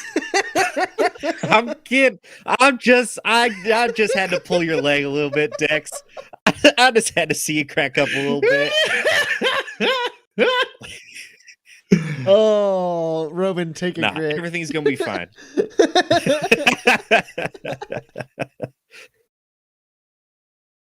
Fantastic. And in fact, all of you take a grit for excellent roleplay during this time. Eloise and Porter, did you have do you have any meaningful conversation along the way, or do you just kind of fall back into your normal like kind of routine? I think Porter waits for Eloise to bring it up, but if she doesn't, he will have the conversation before it's too late. She absolutely does not bring it up. She Great. Perfect. Okay. She thinks about it a couple of times, and in thinking about it, she doesn't. She also hears in her mind, "It's all good back here. We got good vibes back here. Go for it." Okay, thanks. I might wait. It's really bright here. Too bright to talk? I have a really important question. Can I tell that Gus is having a telepathic conversation while he sits in the back of this wagon with me? Yeah. Gus, go ahead and roll blend, Gus. And then Dex, you can roll blend or discipline. Oh no, you don't have playing the player. You can roll discipline to get a read. Don't make me roll blend. You get a discipline to get a read on Gus. I will give you a -4 just because it's pretty hard. Yeah, no, it's.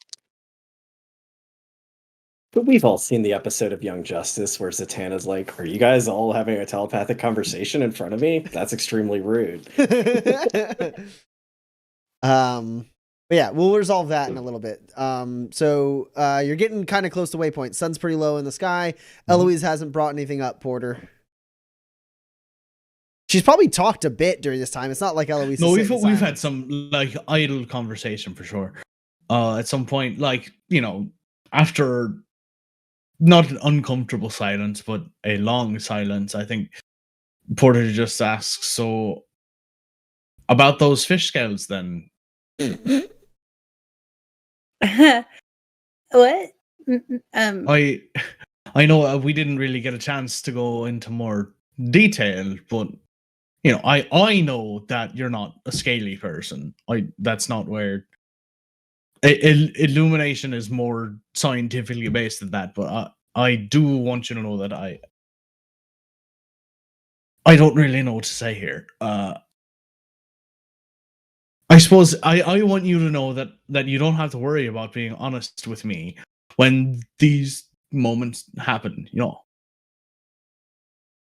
Oh, sure. I mean, I just like it never really came up, and you know, I haven't Fair. really used my well, I guess I did today, but before then, I hadn't in a really long time, like years before I knew you, and so it's not like it was a part of who I was, and then like it became like not sharing that became part of like who I was. So then like I just wasn't sharing it with anybody, and then you know,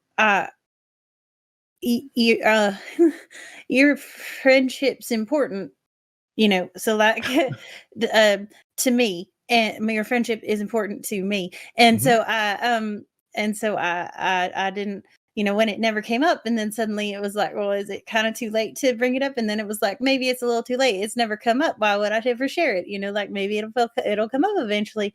You know, like there'll be some weird thing, and I'll have to be like, jump in your head and be like, Porter, watch out, there's people coming for you or something. And then like, you know, That'd be and a then. shock. Yeah, no, I mean, like, not that I expect people are coming for you or anything like that. That's so weird. No. Why would I hope anybody not. be doing that? So anyway, you know, because like, So you said, I'm sorry, you used it today. Is it too personal to ask why? oh, well, so, I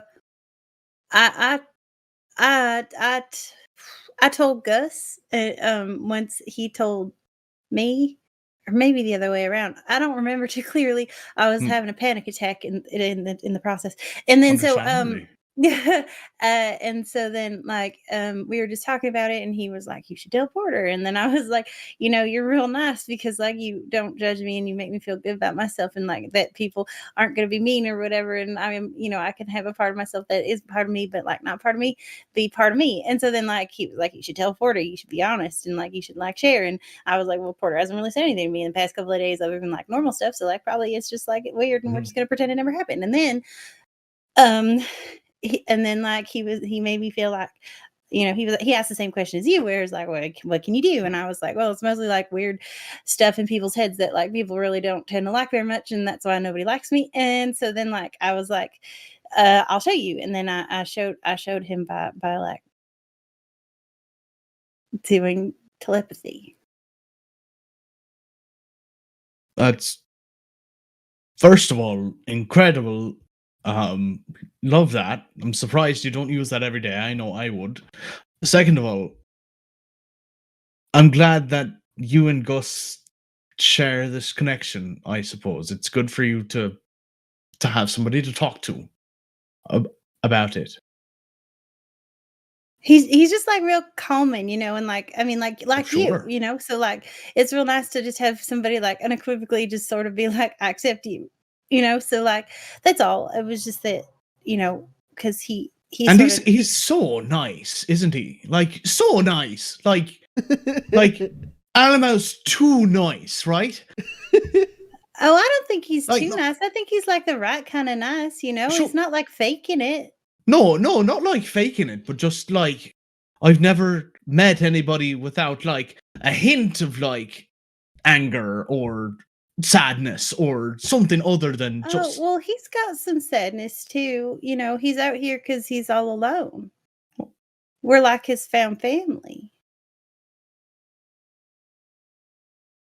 I suppose we haven't gotten to that point in our relationship where we've been talking about that, but Well, I don't know all the details. I just know a couple of things. sure. But he's just a very sweet man. Very sweet. Right.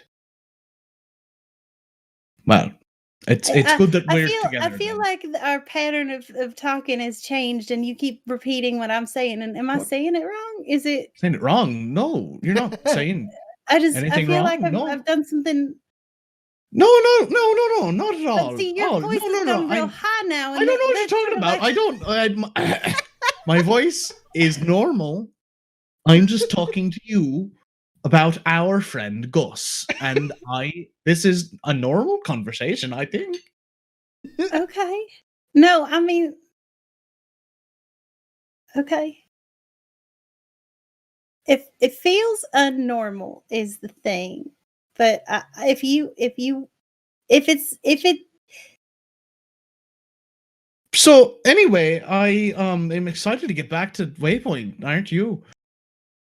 Yeah, I think it'll be Right. nice. I kind of like miss my workshop, and like we could play, chess and pile and whatever in the Are you in the ready bakery. to get whipped at Pio again? Well, I mean, I did a misplay for sure, but Right.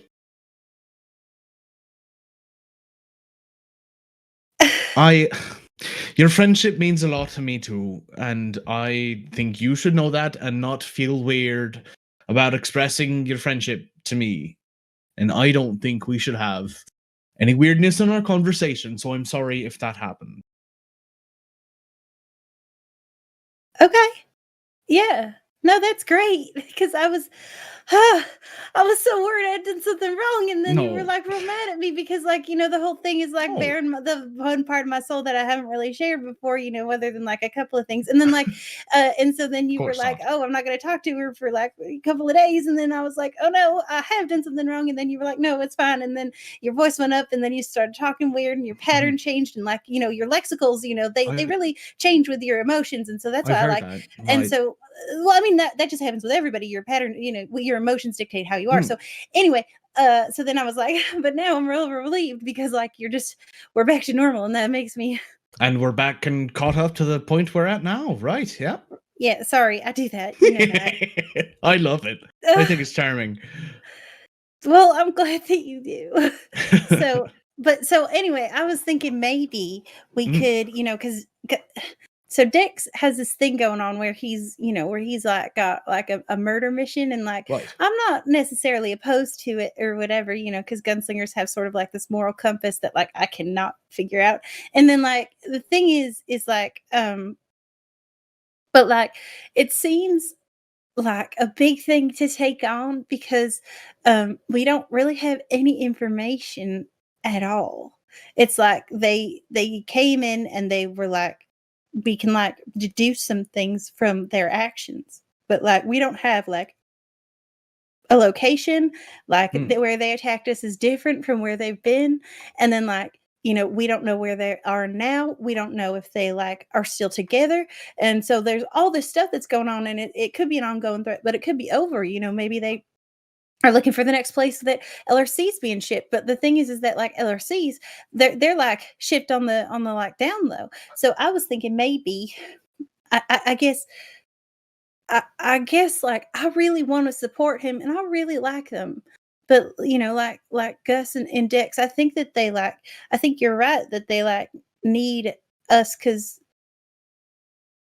reasons that feel mean to actually say out loud. And then like I guess the thing is, I'm sorry, I shouldn't laugh that hard. That was really funny. I guess that was funny. And so I just thought like, I wonder if we could convince him to stay in Waypoint until we could figure it out. Like I don't want to tell him that he shouldn't do his mission. I just think he should do it smart. He should. I agree with that. I mean, I think. And so, like, you're real good with words, and I thought maybe you could help convince him that was, like, instead of just sort of wandering around and like shooting people to try and figure it out, that we could, do it smart and find the right people the first time. Well, the one thing he does have is that symbol, right? And so, yeah. I mean, the only place I know of that we could effectively research symbols that aren't common and modern and might have some significant meaning would be a library. You can't just go to a library. I tried. No, and so like the thing is, but like, yeah, I mean, there's like, and making those connections wouldn't be easy, but like, there's also universities and stuff like in I just don't know if Landing, could go see your family and like there's gotta be like a repository of all those symbols in there. Like it's far away, I know, but like it's not that. I just can't go to Markham's Landing right now. Oh. I can't tell you why. That's okay. I mean, everybody's got their things. And I don't want to lie to you, so that's why I'm just telling you. No, that's fine. I mean, there's other universities. They're just mostly in Markham's Landing, and we could always send an LRC or something, or like I'm sorry, Porter. No. Don't be sorry. It's fine. It's a small thing. You just got so sad. It's the thing, and I hate to be the one that did that. You didn't do anything. That's from something I did. Okay. Well, if you ever do become able to share, I'd be happy to hear it. I appreciate that, Elle. That means a lot to me. Yeah. Well, so I was thinking that if you stopped putting all three of your blockers in the same opening, like then maybe you would win more often. Like your percentage in pile would go up, and then I would win less than 60% of the time, which I think is pretty good for you. 60%. That's your assessment. Only 60%. 2/3 of the time is what you're saying. Mm-hmm. Well, less than 2/3, but more than 1/2. I mean, it's about 58.429, but I did round up just to make it sound more impressive. 58.429. What are you using for your facts? I mean, you don't know what you're talking about. I've written down every single result of every single game that we've ever played in the back of my book. And then I use simple division. Well, I'd like a look at that at some point. Oh, sure. Well, I mean, Dex and Gus are done having their conversation, so I could always ask them to bring my work journal up here right now. You do that then. Why don't you just do that? We'll see. Okay. We'll see. Hey, Gus.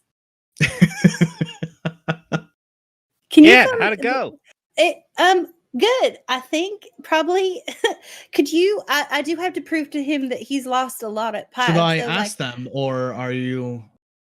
Dex, what did you get on your discipline roll to tell that Gus was having a telepathic conversation? I didn't roll super good. I did make my own luck twice because I was at 12 grit and like that ain't right. My highest is a 6. Heist is a 6. What'd you get, Gus? No hits, of course. It's a personality test. Cool. I have 4 hits. What? You got 4 6 Wow. and under? Wow. Oh yeah, no. You see- I rolled but you- because what they're happens is- low. What happens is you see Gus like as he gets the message back from Eloise, just sort of like light up, just like And then you see him, he's like half mouthing words as he's like sending thoughts. He's like, and his eyes are light up and he's like looking up and then he like is nodding and then saying a couple other things. And then he starts looking around for Eloise's ledger. hey, you see Eloise's book? Are you having a telepathic conversation right now? Oh my god, Dex, are you illuminated?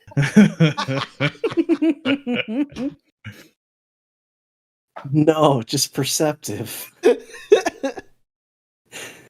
Oh yeah, I guess I'm not very good at hiding myself. Yeah, I am. I'm talking with Eloise. Oh, she needs her book. Isn't that cool? I like reach up onto a shelf and hand it to Gus. Yeah. Very. Want me to tell her you say hi? Sure. And I grab the book and I walk over and I like knock on the like divider. And and- open it up. Yeah, when it opens, I just say out loud, X says hi. Hi Dex. Hi. And All right, y'all have fun up here. Have fun. and what is that? We are having fun. so in this moment, Eloise, you start flipping through the journal. Gus, you're standing at the window, your head kind of filling up the window. And Porter, you're at the wagon, like trying to get a peek at Eloise's journal. And Dex, from behind, over Gus's shoulder, you're the first to see Waypoint off in the distance. And something's wrong. No.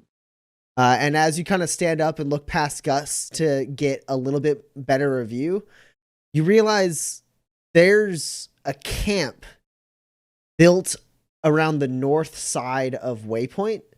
You see these like half circle long like structures that are mostly tent like canvas, but some of them are also like hard material as well.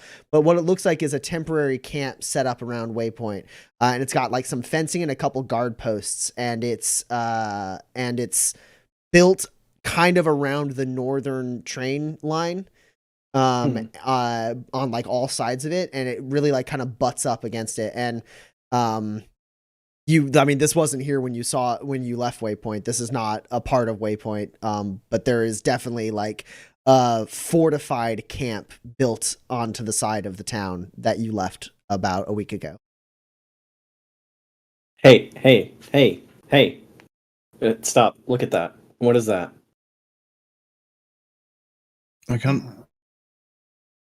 I don't know. Upon closer inspection, all 4 of you are able to see the flag of Fort Dearborn waving on one of the guard towers. Looks like the militia. Is Waypoint's in Markham's Landing territory, or is it Fort Dearborn? It is very close to the border of Fort Dearborn and San Cordero, but it is about 30 to 50 miles north of the border. So it is solidly in Fort Dearborn. Yeah. Okay. What would the militia be doing here? Huh.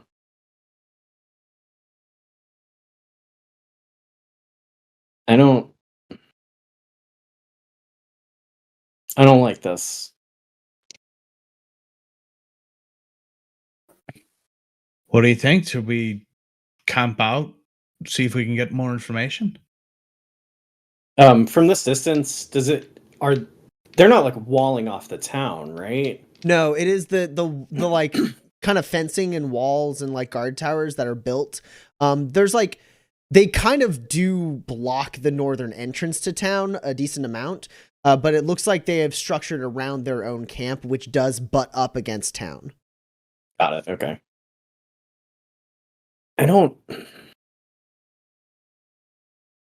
I mean, if you think there's something we can do from out here to learn more, but it doesn't. I mean, they're allowed to be here, right? Anyone who wants can roll a lore test to know the laws of land. Yeah. Ah, yes. The laws of the land, my specialty.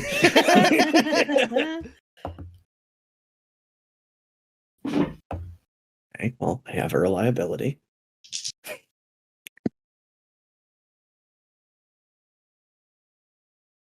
This is war. Yeah,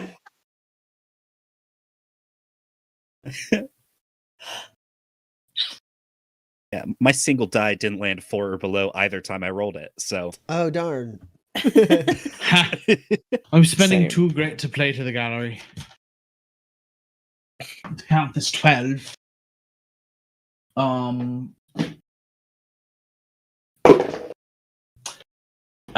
It is 3 hits, but it is still a misfire.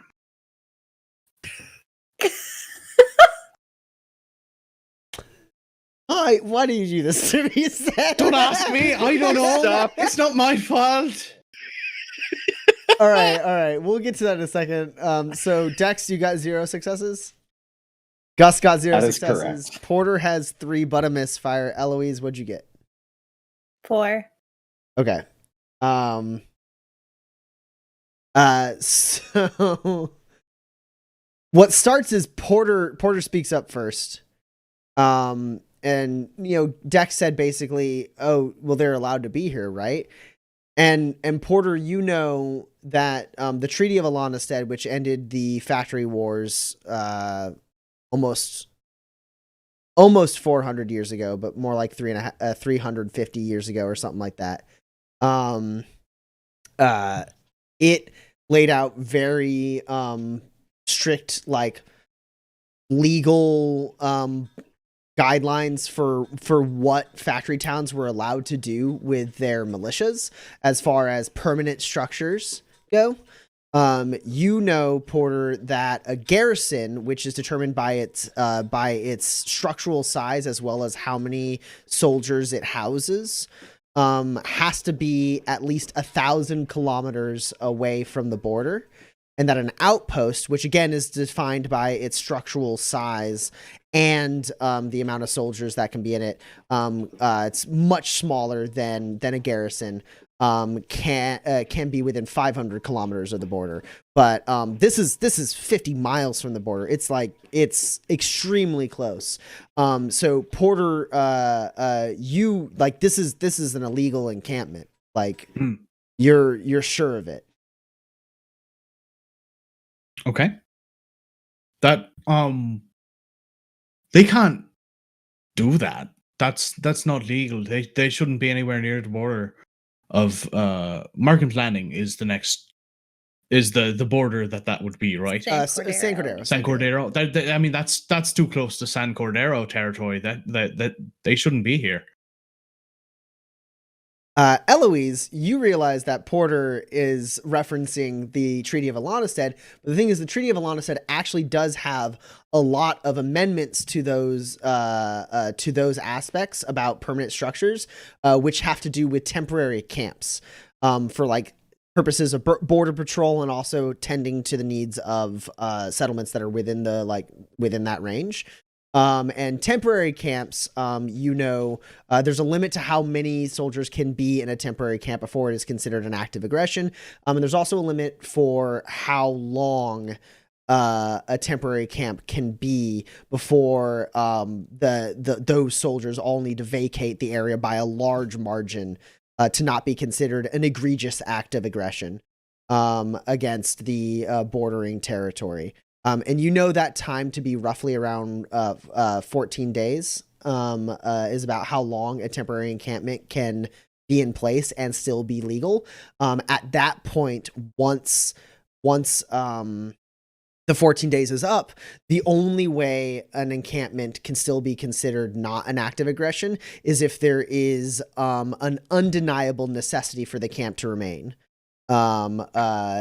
It's something along the lines of like the thing they're doing being like absolutely necessary. They're helping a town, or like the other territory is like also doing things like active aggression style, but at that point, basically after the 14-day period, if there's not like undeniable reason for them to be there, they need to leave. And like the territories like get involved in that as soon as reports go out that a camp has overstayed its welcome in that way.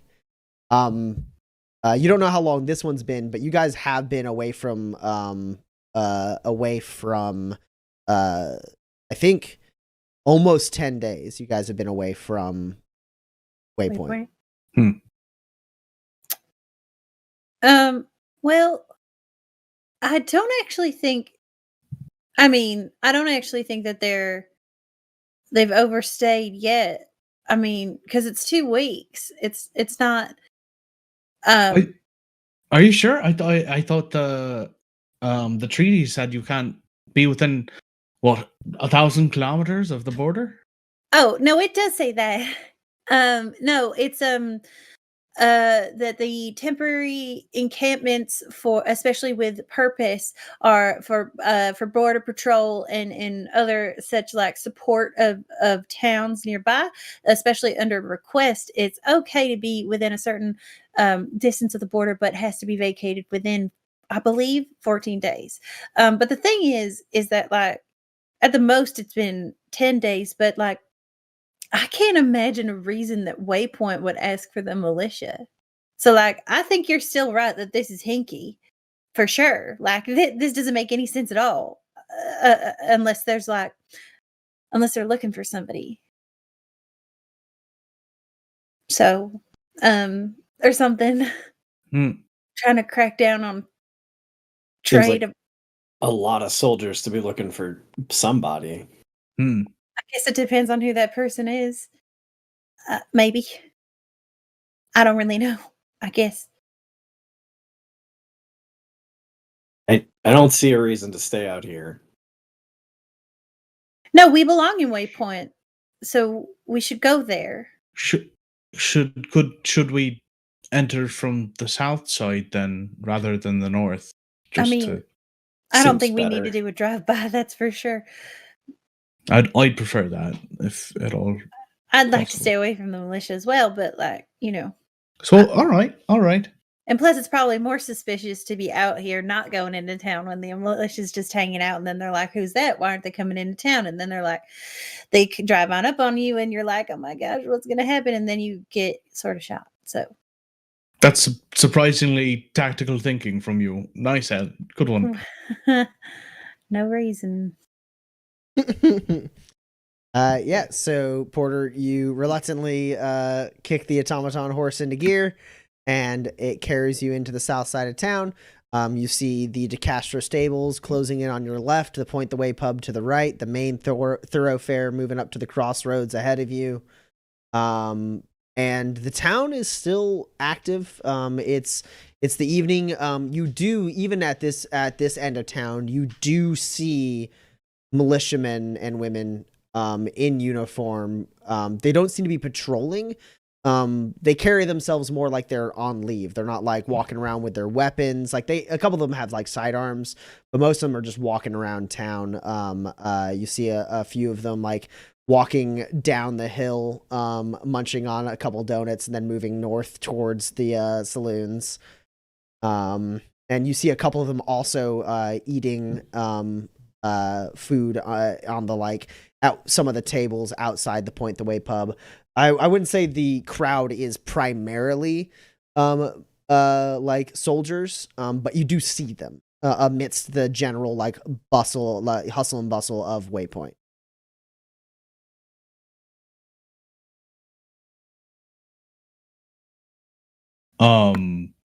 Well, we should park like normal, Mhm. right? And then maybe go talk to Saoirse.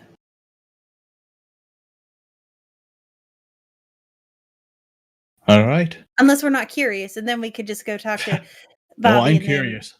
Then... Okay. I'll drop off the wagon. Let's head in. Cool.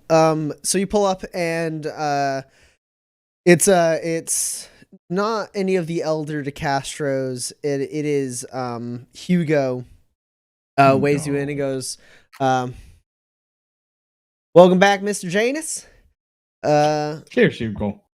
So this is gonna be you want the normal, looks like it's in good shape. Though Pa did ask me that to ask you when you came back into town if you were ready to pay for that fuel cube we lent you. Right. How many spurs was that? Well, it was a standard cube, so 9 spurs. 9. Can I also ask you to fix the armor on it? Had a little bit of trouble with some bandits out in the Badlands. Oh, sure. That don't look like much more than a machinery cube, so we'll go ahead and call it an even 10, I think. I appreciate it. And Did I not fix it? I thought I fixed the armor. Did I not? No, you patched we up thought the you wheel. fixed the wheel. Oh, all right. Well, I should have done that, but you can pay for it. I always said that I wouldn't take away their customer base, so now that you've asked, well, And I'll drop him an extra spur and just say, do me a favor, if it doesn't bother you too much, don't mention the trouble in the Badlands, the bluebellies out there, all right? I don't understand. You talking about with your trip? What went wrong? Oh, Gino, just we were attacked by somebody. We don't need to get in the details. They were looking for the pirates, but I just, it puts us on a radar. Does that make sense? Oh, sure. I mean, we ain't gonna talk to no one about your business, sir. That's between you and yours. So we'll go ahead and tend to the wagon, and that'll be that. We're not gonna. We look. I mean, I don't want to speak ill of law and order or whatnot, but law and order is what Sheriff Fly says it is, not what these militiamen say it is. I've always appreciated that about Fly. All right. Well, I'll go ahead and get the wagon. Take out into the rest of you. Good to see you back. And I'll still give him the extra spur for sure. Cool. So yeah, you mark off 11 spurs. He takes it, and then pulls your wagon around into the garage to give it a little bit of a cleaning and start working on the armor.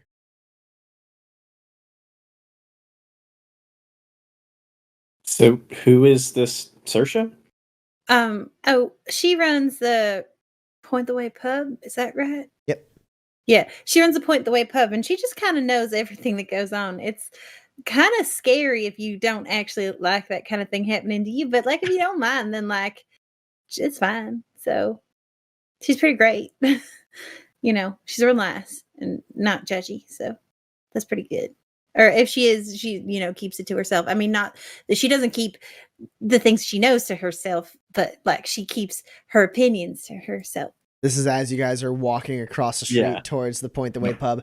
As you approach, the aroma of the like spices and sauces on like the meat that is cooked here at this basically like barbecue pub like hits you, and it's like mouth watering. It's so tasty.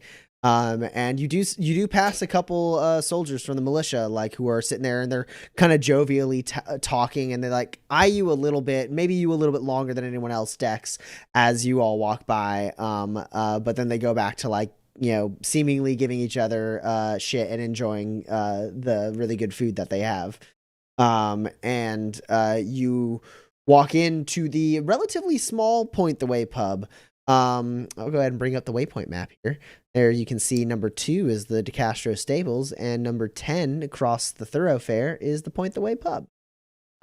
So yeah, you enter the Point the Way pub. It's got kind of an L-shaped bar, and a couple like tables that butt up against the walls. And there's also plenty of portraits and paintings that cover the walls, and all of them have like the same kind of moniker on them that Eloise, at least you know, to be that of Sir Chapin, the proprietor. She is also in her spare time a painter. And as you get up there,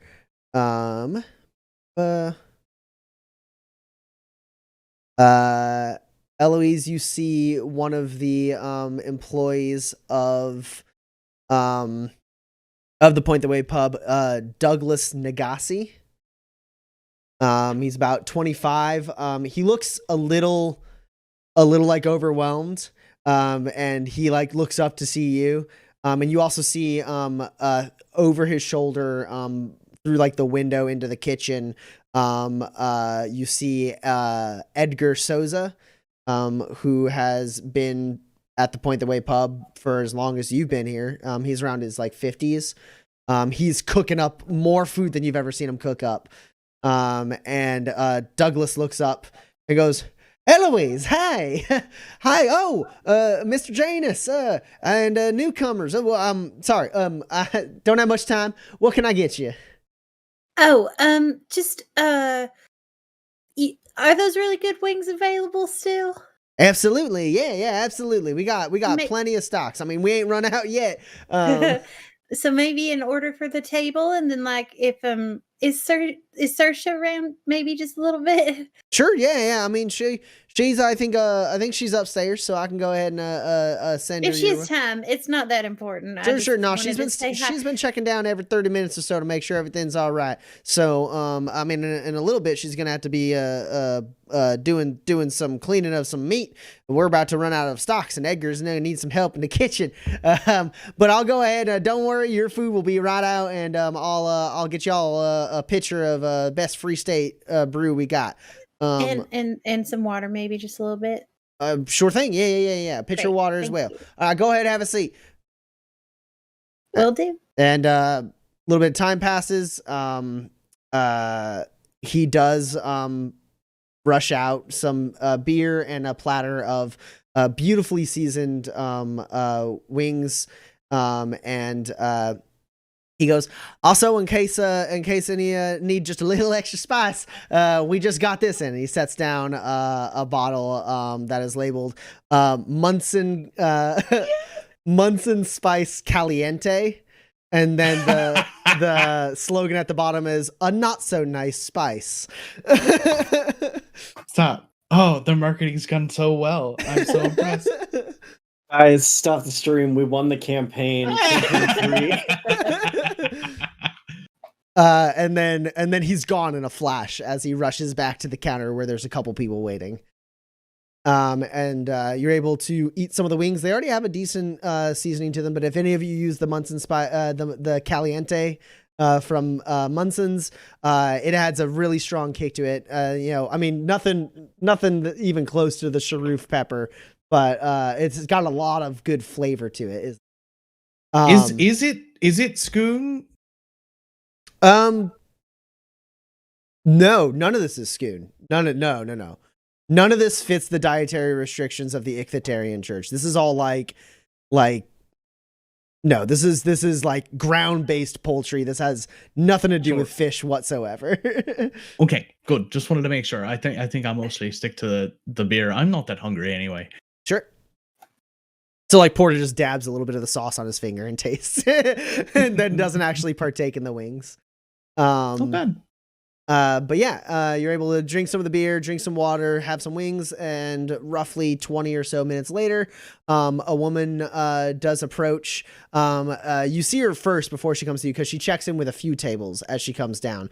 And she seems to be making the rounds pretty quick. It's a woman in her like mid 40s. She's got her hair done up somewhat elegantly. Eloise and Porter, you know, she doesn't necessarily dress this nice on the daily. She's never like disheveled by any means, but it does look like she stepped it up just a little bit more given the added business that she has right now. She's wearing like a navy blue like dress with a perfectly fitted corset, has some a nice little necklace around her neck that with a gem right on her sternum. And she checks in with some people, sees that everything's okay. She even checks in with the militia people a little bit, and then talks to them a little bit longer than everyone else. And then she comes over and goes, "Miss Reynolds, Mr. Janus, and Mr. Bailey, right? Pleasure to make your acquaintance. And Mr. Gurley, glad to see you two back in town." Yeah. It's a neat trick. Oh, people here, they like to talk. Nice to Now, meet you, I guess. Mr. Nagasi was saying that y'all asked for me personally. I was here I am.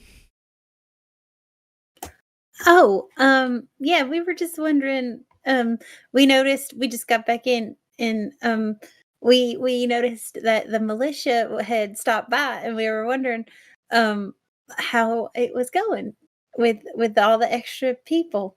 Oh, Here. well, you know, the people of Waypoint here are always willing to support the good old Fort Dearborn when necessary.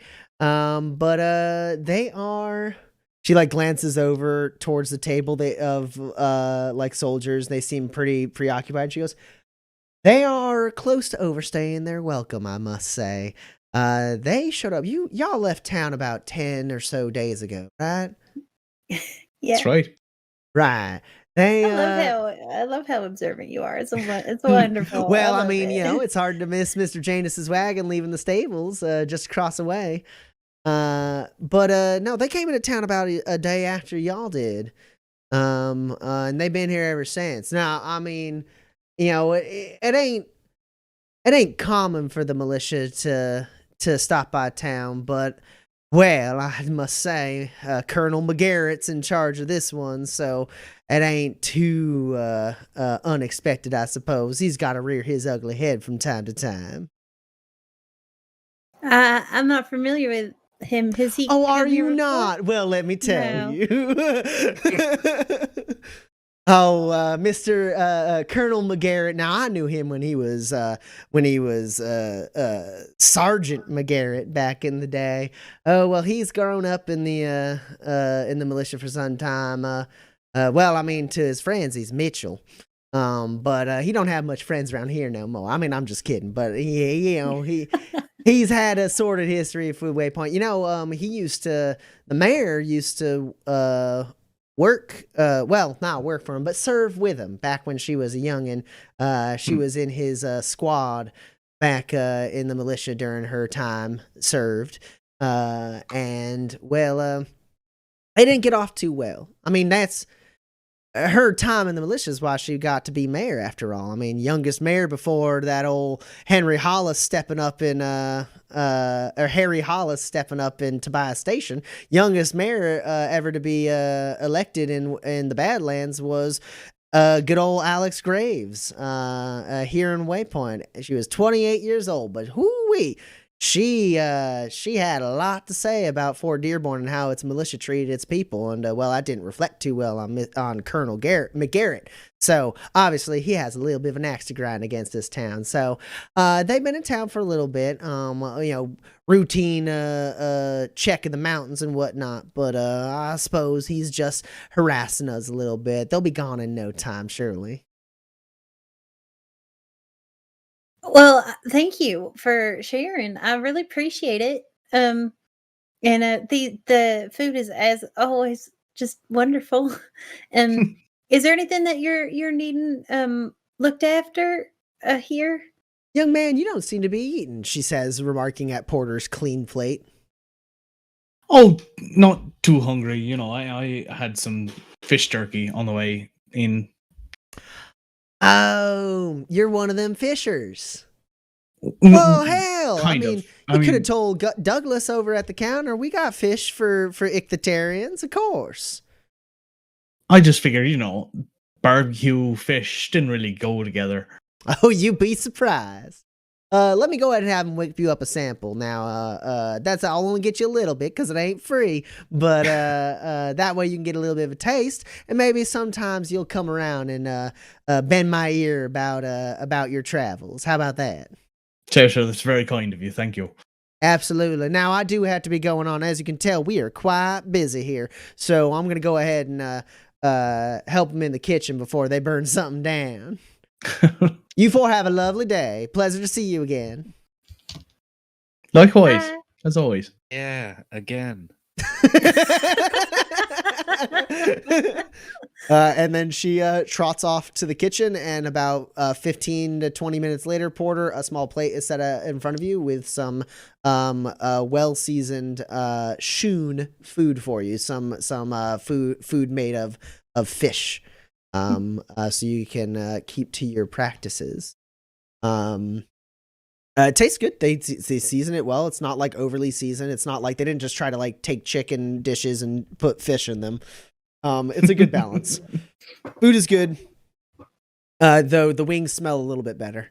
Yeah, and you four are able to kind of finish up your meal.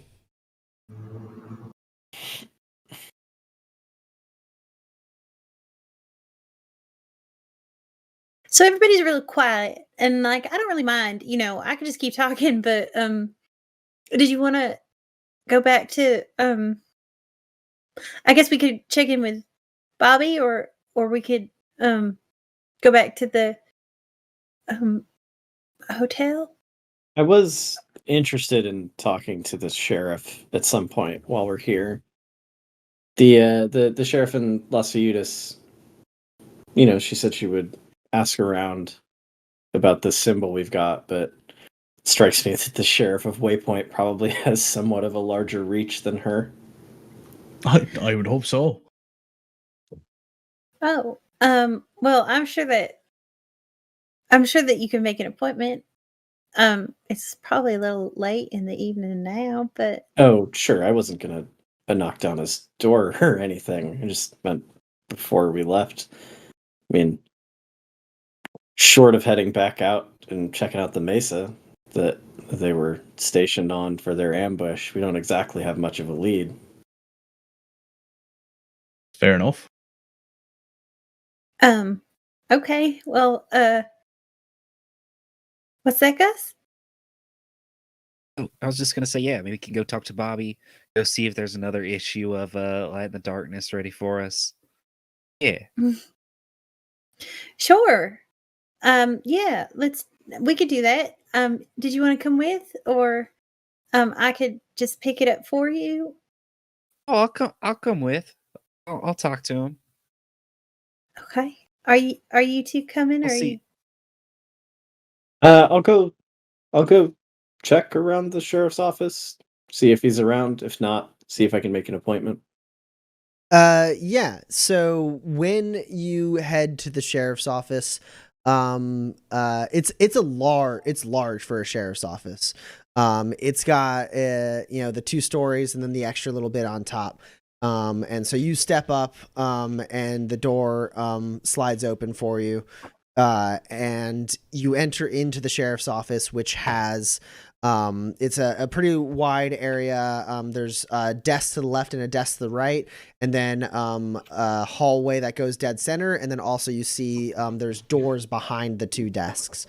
And as you walk in at one of the desks, there is a handsome young man with sandy blonde hair. And he looks up. You can tell he's not the sheriff. His star is a deputy's star. And he looks up. He'd be about in his, he's 30 years old. And he he looks up. He's been writing something down, and he looks up and then like kind of folds that over, slides it under a book, and goes, "Howdy, sir. How can I help you?" Hi, I'm Dexter Bailey. I was hoping to speak with the sheriff about something. Sheriff Fly ain't in the office at the moment. I'm Deputy DeCastro. Is there anything I can help you with? Maybe. So we ran into some bandits on our way out to Las Feudas. A little bit more prepared and armed than I would have expected. Found this symbol on the stock of one of their crossbows, and I put it on the desk. And I figured if anyone knows the bandits of the Badlands, I'd hope it's the sheriff of Waypoint. Yeah, well, he just might, and if he don't, he definitely got friends who might. Well, he should be back in later tonight. He's up dealing with well, no doubt you saw the camp up north. Yeah, did they say why they're here? Well, according, I mean, they ain't gonna share what they don't have to, but according to them, they're doing some routine surveillance and maintenance in the mountains nearby. But they've been here for a while. Nothing that we can't handle, but it does take up a bit of the sheriff's time. You understand? Sure. No, of course. You have reason to be nervous around the militia, sir? Only insofar as there are a lot of men with guns. They do like to stand where you want to walk, don't they? I suppose so, yeah. Well, don't you mind, sir. We here in Waypoint, we ain't bullied by the militia like other settlements. You're just as safe here as you ever been. And if you ever have any issues, go ahead and feel free to check in with myself, one of the other deputies, or the sheriff if you're able to catch him. All right. I suppose I'll come back in a bit then. Yeah. Where are you staying at? Free State, I believe, is where we stayed last time. All right. Well, if you ain't leaving town anytime soon, I'll run this by the sheriff and see if we can find anything for you on this. I ain't ever seen it myself, but I don't tend to get out of the town too much. So all I can say is it ain't something that's been bandied around here. But either way, we'll see what we can find out for you. And well, he kind of like sizes up your guns a little bit and goes, might be the sheriff could use someone like you in town, so I'd recommend sticking around until we find something for you. I'll try not to leave without talking to you. All right. Pleasure to make your acquaintance, Mr. Bailey. I'm so sorry. I'm not very good with names. Yours was DeCastro, Terry DeCastro. You're Hugo's brother. That I am, yeah. It's nice to meet you. Nice to meet you too, sir. And I leave to rejoin the group. The rest of you, you join up with Dex, like on the hill, and move your way down to the main thoroughfare and up towards the LRC tower. The night is starting to fall pretty solidly at this point. It's kind of dimly lit in the sky as the sun is barely under the horizon. And the town is a little bit more rambunctious than you're used to. And one thing you see is as you're approaching the LRC tower, there's a group of soldiers who already seem to be well into their cups, leaving the Turnpike Inn and crossing the square over towards the Golden Spike, kind of like cheering and singing songs together. And as you four walk by, they go, "Howdy, locals!" and then keep walking and like shoving each other, and a couple of them like punch each other, and they make their way up into the Golden Spike Saloon, which is packed, it seems.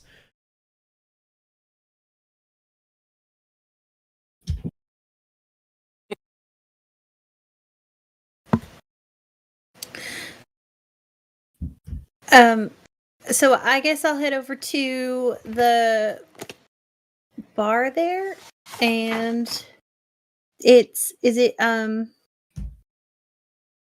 shoot. To where? To the LRC or to Yeah, one of the... sorry, to the LRC. Okay, to okay. the, I was like, oh, you the just followed window. the soul. Okay, cool. No. No.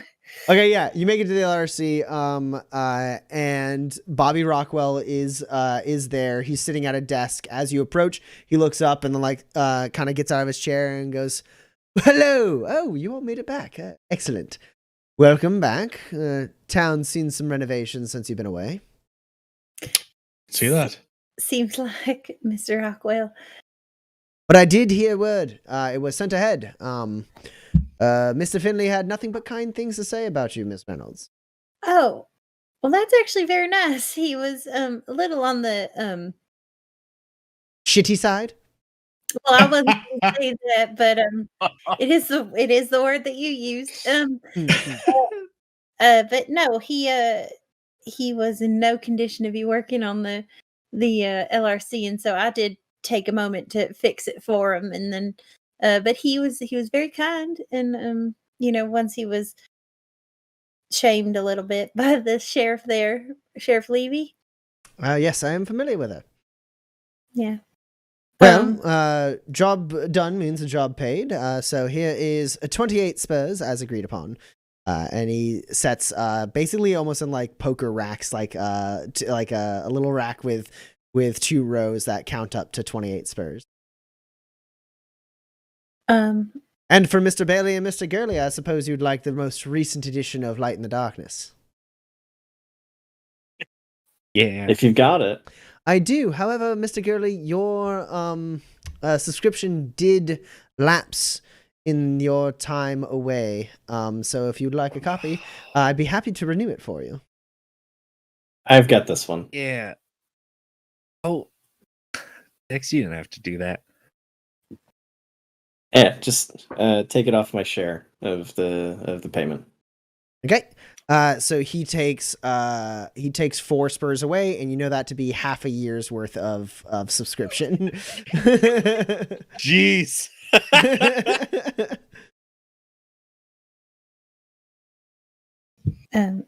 Great. Is everything all right here, Mr. Rockwell? Is there anything you need? Well, it would be quite a relief to everyone in town, I believe, if the militia were to move on. But it seems like they're here to stay for some time longer. So no, please, you've done quite enough already. Okay. Well, I'm just at home now, so if you need, you know where to find me. Absolutely. Oh, before I forget, Mr. Janus, message came for you with a priority on it. I got an alert. So if you'd like me to print that out, or if you'd like to take it at one of the personnel terminals, it is my duty, of course, to inform you of such urgent mail. And a package as well. A package did arrive for you alongside the message. Oh, excellent! I've been waiting for something. So, why don't I suppose I'll join the rest of you back at Free State then. All right. I'll just take some time, get my messages. I'll join you in a more. Sure. I do need to check my messages as well. As you Dex and Porter move towards like the terminals, there's the printing press finishes sealing the pamphlet of Light in the Darkness, and Mr. Rockwell hands it to you, Gus, with a smile, and he goes, "And thank you all for all your hard work. The people who lost Viewers will forever be in your debt." It was such a nice town. We were glad to have visited it, I think. Nice town, definitely, for the most part. Well, I mean, surely, Mr. Janus, you'll be able to hawk your wares there from time to time now that you've earned their favor. I think I'll be pretty welcome. It's always nice to find a new place. But just go about your business. Let me know if you need anything. Cheers. And then he goes back to his table to continue with what he was working on. Dex and Porter check their messages. Eloise and Gus, what about you? I was gonna go to Free State and book another room for the boys if there's available rooms, and then I guess probably just go to bed unless there's something else going on that needs my attention. What 'Cause about you, it's Gus? late. I think Eloise starts to walk away. And Gus is just like, yeah, I'm coming real quick. One sec. And he just wants to see what the title of this chapter of Light of the Darkness is. A Whisper on the Wind. Ooh. Oh, this is gonna be a good one. I can feel it. Yeah, no, sorry, I'm coming, Eloise. And he goes to catch up. Then the one thing, if we're like fast forwarding through the night, Gus would like to catch Dex and have a conversation with him, potentially in the room where like other people can't hear, Sure, or if like sure. the bar is quiet enough. But maybe if he can stand it, like wait till they're in the room. Yeah. So the two of you are able to go. Eloise, if you want to secure them with a room, it's gonna cost you 2 spurs. Okay, that's fine. And that'll give them a room for a few nights. It is the only vacancy they have, and it's and then Porter and Dex, you check your messages. Dex, you don't actually have any new messages. Were you planning on sending anything out? No, I was just gonna see if Isabel got back to me. I didn't super duper expect that she would, but figured I'm here, might as well. Yeah. No response from Isabel as of yet. You're able to kind of look around the news. Nothing jumps out at you as anything weird. There's no news reports as of yet about the militia's placement here or anything like that. Okay. I'll wait for Porter then. Not like over his shoulder, but like Sure. I don't just walk away without him because that would be rude. Porter. Mhm. You have a message from Rund. Mhm.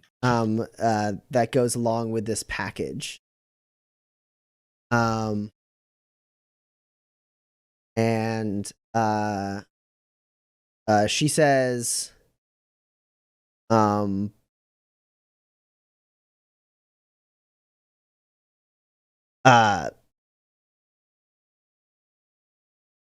can't help but notice the militia's stuck to Waypoint like a fly on shit. Hope you can keep a low profile because Staff Sergeant Donovan needs a delivery. Of course.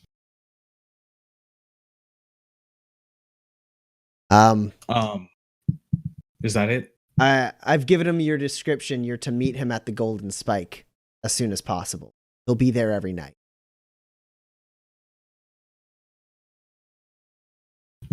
I'll send back. Understood. Good to hear from you. No signature.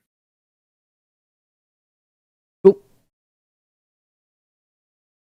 And And there's a package at the LRC for you. I'll grab the package and tuck it under my arm and try to act as casual about it as I can.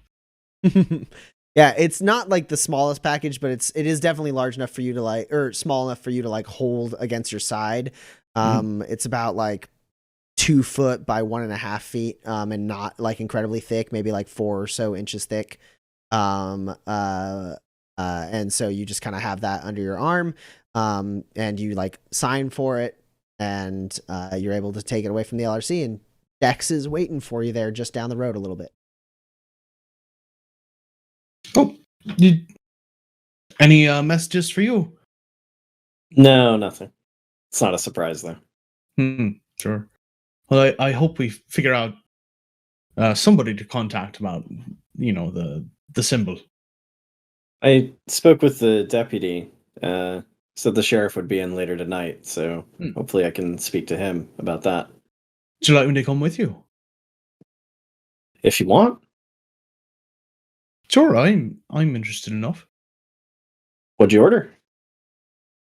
Oh, just a package from me mom. It's probably there's a special cookie she makes called a parlay. It's best thing you've ever tasted in your life. The 2-foot long cookie? Well, it's a a bunch of them. And she sends them in bulk. Sure. shipping- No, that makes sense. Sorry, I was trying to imagine if a only 2-foot long cookie. Yeah, Porter, go ahead and roll manipulate. Dex, go ahead and roll discipline. Let's continue this dance. And so it begins again.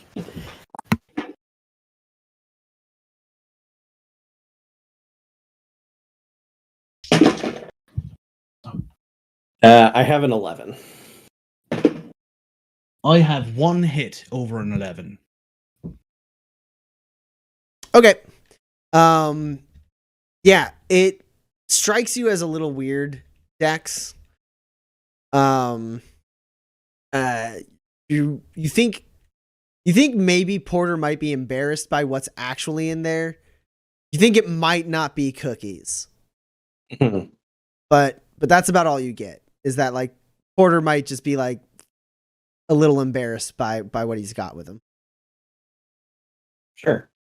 I mean, we've moved past the part where he wasn't gonna, actually pay us for the job we did, so there's no reason for him to lie to me. If he bought an embarrassing magazine, that's fine. I don't need to push. 2-foot long magazine, right?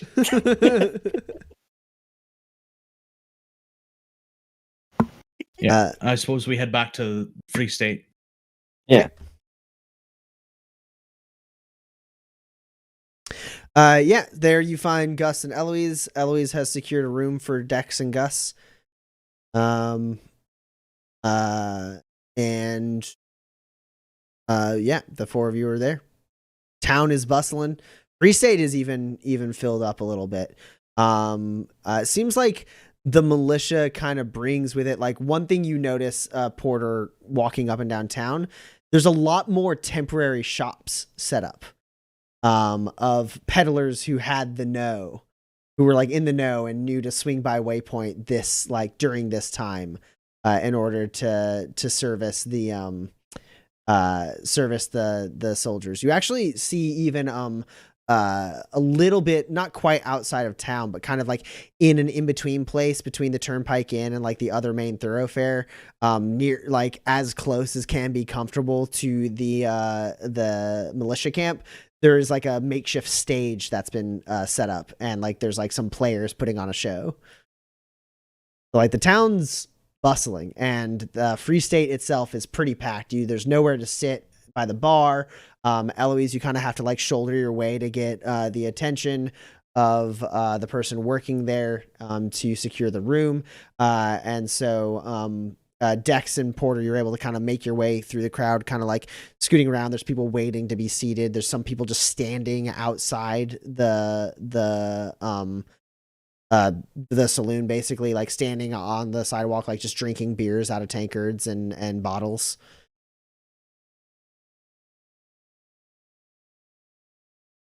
How late is it at this point? It is early evening. Oh, okay. Then, yeah, I guess I'll sit down at the table. Yeah, the sun has just set. So you still have a little bit before it's actually really considered late. Okay. But yeah, the four of you, if you're able to, like, if you want, you can, with your rooms comes food and drink. So you're able to kind of sit down. It's hard to hold a conversation with the noise. Oh, dang. I was going to say that Gus bought dinner or nice drinks or something. Because everybody pay for his room and his stories. If you guys want to splurge, that's an option, right? Like, so like rudimentary food and drinks are included with the rental of rooms, and Eloise and Porter just kind of have that built into their monthly rent. But like extra drinks or better food menu items like would cost you an additional spur. Yeah, he to celebrate our first job done. He gets some nice food, some nice drinks for whoever wants it. All right, yeah. It's very kind of you. Thanks so much. I mean, I got uncomfortable because Eloise got my room and Dex got a light in the darkness, and so I don't know. I wanted to do something, and I figure a celebration's probably in order. We did it. We survived. That's true. Yeah. So cheers, everybody. Congrats, I suppose. And then you hear just a few tables over. Come on, you've been there all night. Get out of the way. Let some hard-working soldiers take your seat. What, are you ungrateful? And you turn and you see 4 soldiers standing around a couple townies who were sitting there seeming to nurse the ends of their drinks with empty plates in front of them.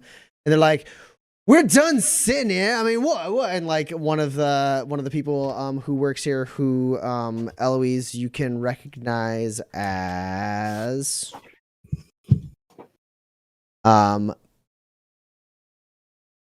Alberto Arias. He's about 30 years old.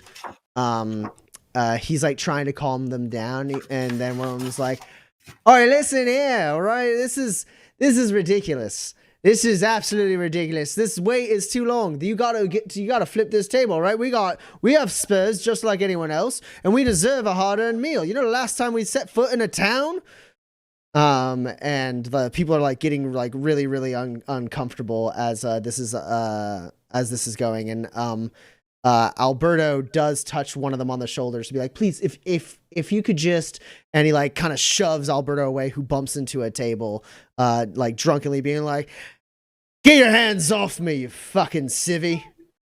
I'll stand up. It seems like you picked the wrong career if you wanted to spend time in town.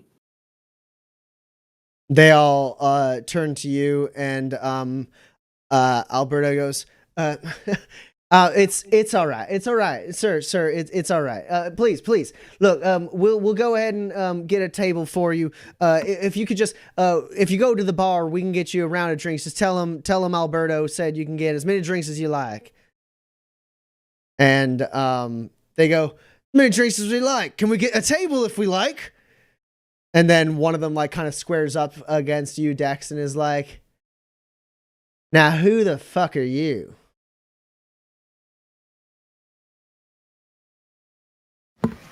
Dexter Bailey, who are you? Well, am I supposed to be scared? You're some outlaw walking around with them guns, acting like you own this town. It's all the same. Everywhere we go, someone... No, you asked who I was. That's my name. Did you want something else? You want something else? You wanna go sort something out? Seems like you have a problem. Problem with minding your own business. I just want you to stop harassing the people at that table trying to enjoy their dinner. And one of the guys in the back is like, what dinner? They've had empty plates for 20 minutes. Oh, I'm sorry. Can you not stand for 20 minutes in the militia? Gus stands up at this point. Gus stands up. As Gus stands up, Eloise is gonna also just get right in between everybody, real quick, and be like, just real quick, I'd like the name and rank of your superior officer, please. They look around at each other. Gus, you said you stood up. What are you? I sort of stand up to let myself be physically present, but it looks like Eloise has a play, so I'm going to let that happen. Sure. So, Gus, you do stand up, and one person goes, oh, blimey. As you kind of like stand up and fill the air around you. And then Eloise like pops up in front of you and is like, I want the name of your superior officer. And they all look at each other and start like laughing. They're like, what does she want? And like, and then their laughter is cut. Go ahead and close the door, Eddie.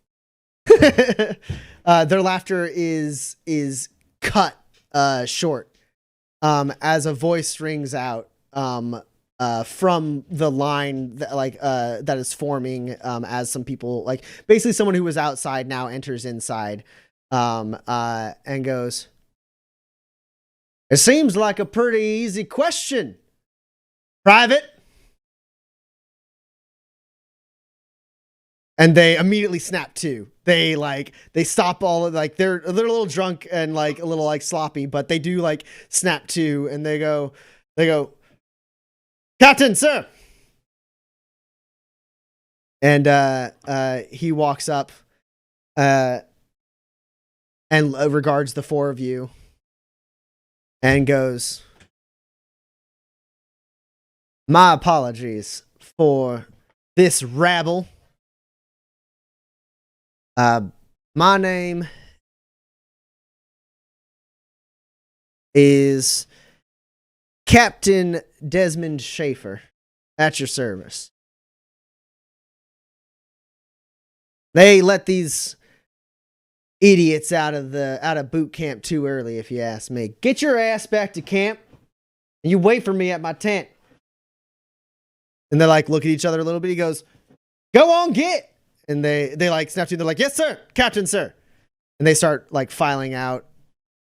And then he goes, "Donovan, Matthews, make sure they make their way back to camp without causing any more fuss." Porter, your ears perk up as the woman who responds to Donovan stands up and goes, "Yes, sir, Captain." And follows those like four privates out.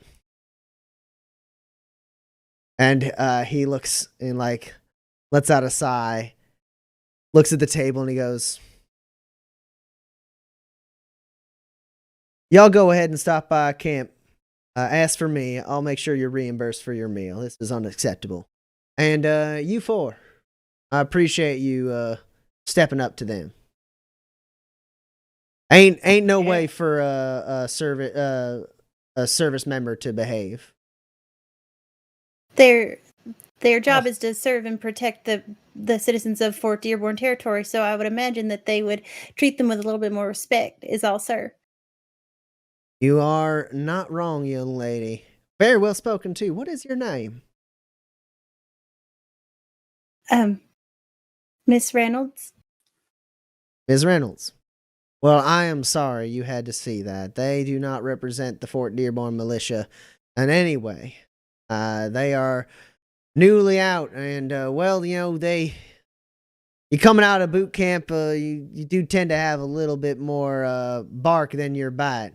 We'll go ahead and keep whipping them into shape. Yeah, I just didn't want them to, or anybody to, get hurt. So it would be nice, sir, if you could keep them maybe reminded of their duty to us, just like we have a duty to them. Oh, do not sir. worry. They won't forget the lesson I'll teach. Thank you. Of course. Look at this. They brought the whole mood of the establishment down. I am sorry, everyone. Barkeep, go ahead and give a free round to everyone here. On behalf of the militia. What are y'all drinking? Everyone's like, "Yeah, woo!" Just in just this moment, I will leave. By the way, I will go upstairs. Okay. So. I'm having the ale. Thank you so much. Oh, man. I mean, I thought we were gonna have like a bar fight or something, and like they probably had guns and stuff, and like so that would have been bad, certainly. Well, I can't speak to their motives or whatnot, but a soldier gets a little bit too much liquor in them, too much of this fine local brew, and well, they're liable to do something stupid unless someone's here to keep an eye on them. So I'm glad y'all could handle that situation until I showed up. I do appreciate it. let's get you another brew, sir. And he like grabs a couple drinks and says, "Might I sit down with you?" Yeah, Sure. go for it. Can I get a read on how genuine he is? Sure, And absolutely. his sort of like, I'm the one keeping him in line. I'm sorry. I'm a good soldier boy. These are bad soldiers, and we're gonna deal with them. Yeah, absolutely. You could those guys. They're bad cops. You could talk to me. I'm a good cop. You are up against an 11. Well, I have no hits over an 11. What's your highest? 7. Okay. You can't get a really great read on the man. Everything he says seems to be pretty genuine. He's not like super clean. It looks like he is a hard, like, traveled captain on the road. He has his uniform is well kept, but a little worn. It definitely, his clothing is clean. His hair is clean. He has this dark brown hair that's pulled back into a bun, like near the top of his head. And his facial hair is clean shaven. He's not like incredibly old. He's like 27, maybe 25, somewhere in that range. Young, strapping soldier of the Fort Dearborn militia. But you're not able to tell if he's genuine or not, or if he's just doing damage control at this point.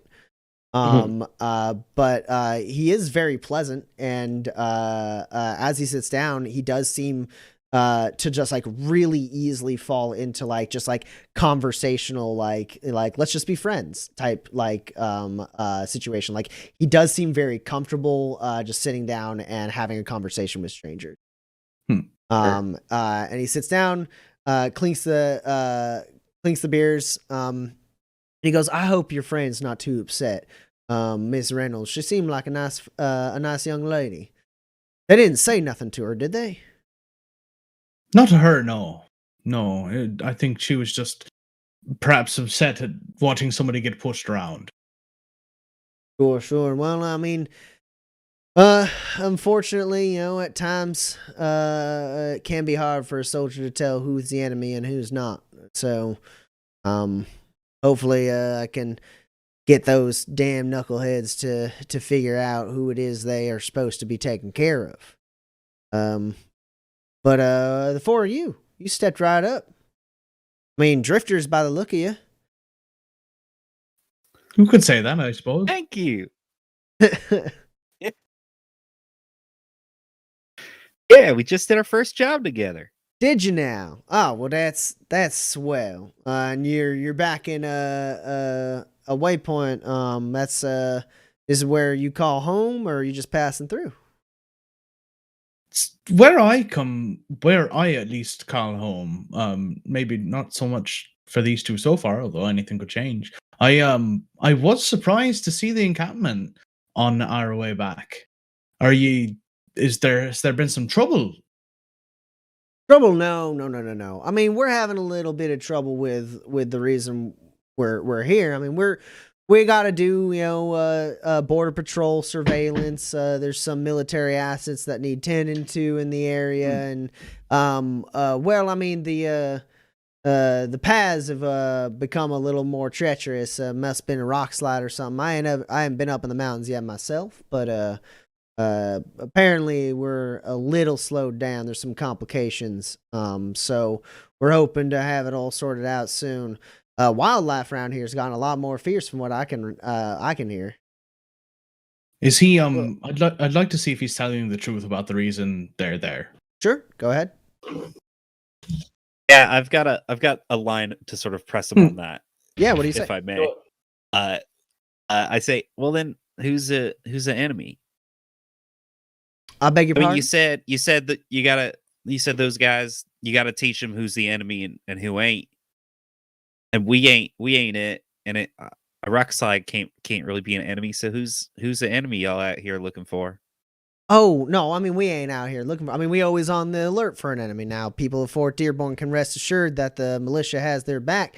Should any other territories get the notion that they can overstep their bounds, But no. We ain't out here looking for an enemy, no. But the militia's here to protect and serve. I mean, Fort Dearborn is sovereign territory, and it ain't there ain't been much of a skirmish in 50 or so years with any other territories, but you always gotta be ready. One of these days, someone's gonna get in charge of some soldiers, and they're gonna try and cross a border. They're gonna try and push on an outpost, and that's what we're here for. Here to make sure that you and yours can sleep safe at night. Oh, all right. Can I assist with whatever role Porter is making? You can roll manipulate, yeah. I thought I'll be any good at it, but gotta try. What is he's also rolling manipulate, right? You don't know what he's rolling. I Oh only wait, you're asked playing the this- player, right? I've got playing the player. It would right. be a manipulate roll. Okay. If he was trying to obfuscate at all, he's trying to withhold any information, it would be a manipulate. The only reason he would be rolling something like blend would be if he was trying to not give information while not talking. Right. Okay. I don't know what to do with my dice tonight. They can't roll below a 12, and I'm only rolling for things that are below a 12. Yeah, So Porter, that's no help. you're up against a 10. Up against a 10, and I've got first impression, right? Yes. Perfect. I think that's all I need for this.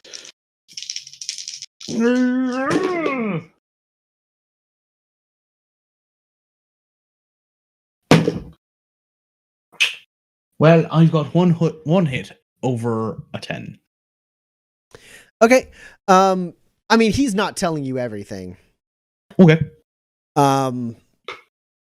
It's more than just the fact that he is not telling you, like, the line he's giving you is a stereotypical line. Oh, routine maintenance of military assets and border surveillance. You don't know how big an ulterior, but there's like more than just that reason that they're here. It may be that they're here because the colonel they serve wants to just stick it to Waypoint. It may be that they have ulterior mission objectives or something like that they're doing in addition to whatever he said they were doing. You don't know for sure, but he's definitely not giving you the full picture, and it seems kind of like the clean cut, like, these are civilians, they don't need to know basis, they don't need to know anything else, right? So I'm gonna give him the company line. Understood. No. We here in the 108th, we have your back, sir. Everyone here. Now don't let them them idiots give you the wrong impression. Now they don't know what it means to be Fort Dearborn. They finish their tour, they'll learn a thing or two. I certainly hope so. Sure. Can I get you another round? We're celebrating. We're drinking a little bit. Oh, that is lovely. I would love to, but unfortunately, someone's got to keep an eye on all these fools who are on leave. They've had a long, hard road, and we've been here for quite some time, but only a few of them get to go on leave at a time. So it's just been babysitting for me for the past week or so. Oh, that sounds pretty rough. Well, you I don't know, you have a good night. I hope it goes well. I hope everyone's being real calm. I hope the babies are being sad. I'll probably have to crack a jaw or two and get a few of them back in line. These younger ones, they let them out younger and younger out on patrol. They're supposed to work the wall for 2 years, but these days they're letting them out almost a year after the fact, and it's just they don't have the experience necessary out here. It's close to the border too. It's something else, But even the worst of Fort Dearborn militia is better than anyone else across the border. I'll tell you what. They just got a little more attitude needs stamped out of them. That's all. All right. Well, we'll be sure to watch out for anybody across the border. You have a good night. And if you run into any more trouble with any of my soldiers, feel free to ask for me. Captain Desmond Schaefer, at your service for as long as the camp stands. Thank you, Desmond. Thank you. Okay. And he stands up, nods, and then he goes, and do send my sincerest apologies to Miss Reynolds. She did seem a bit shook up. I'll be sure to pass them along. And he leaves.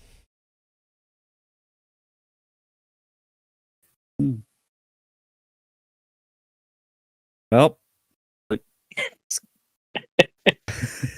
Gus just like gets back to drinking a little bit, or he goes to turn in.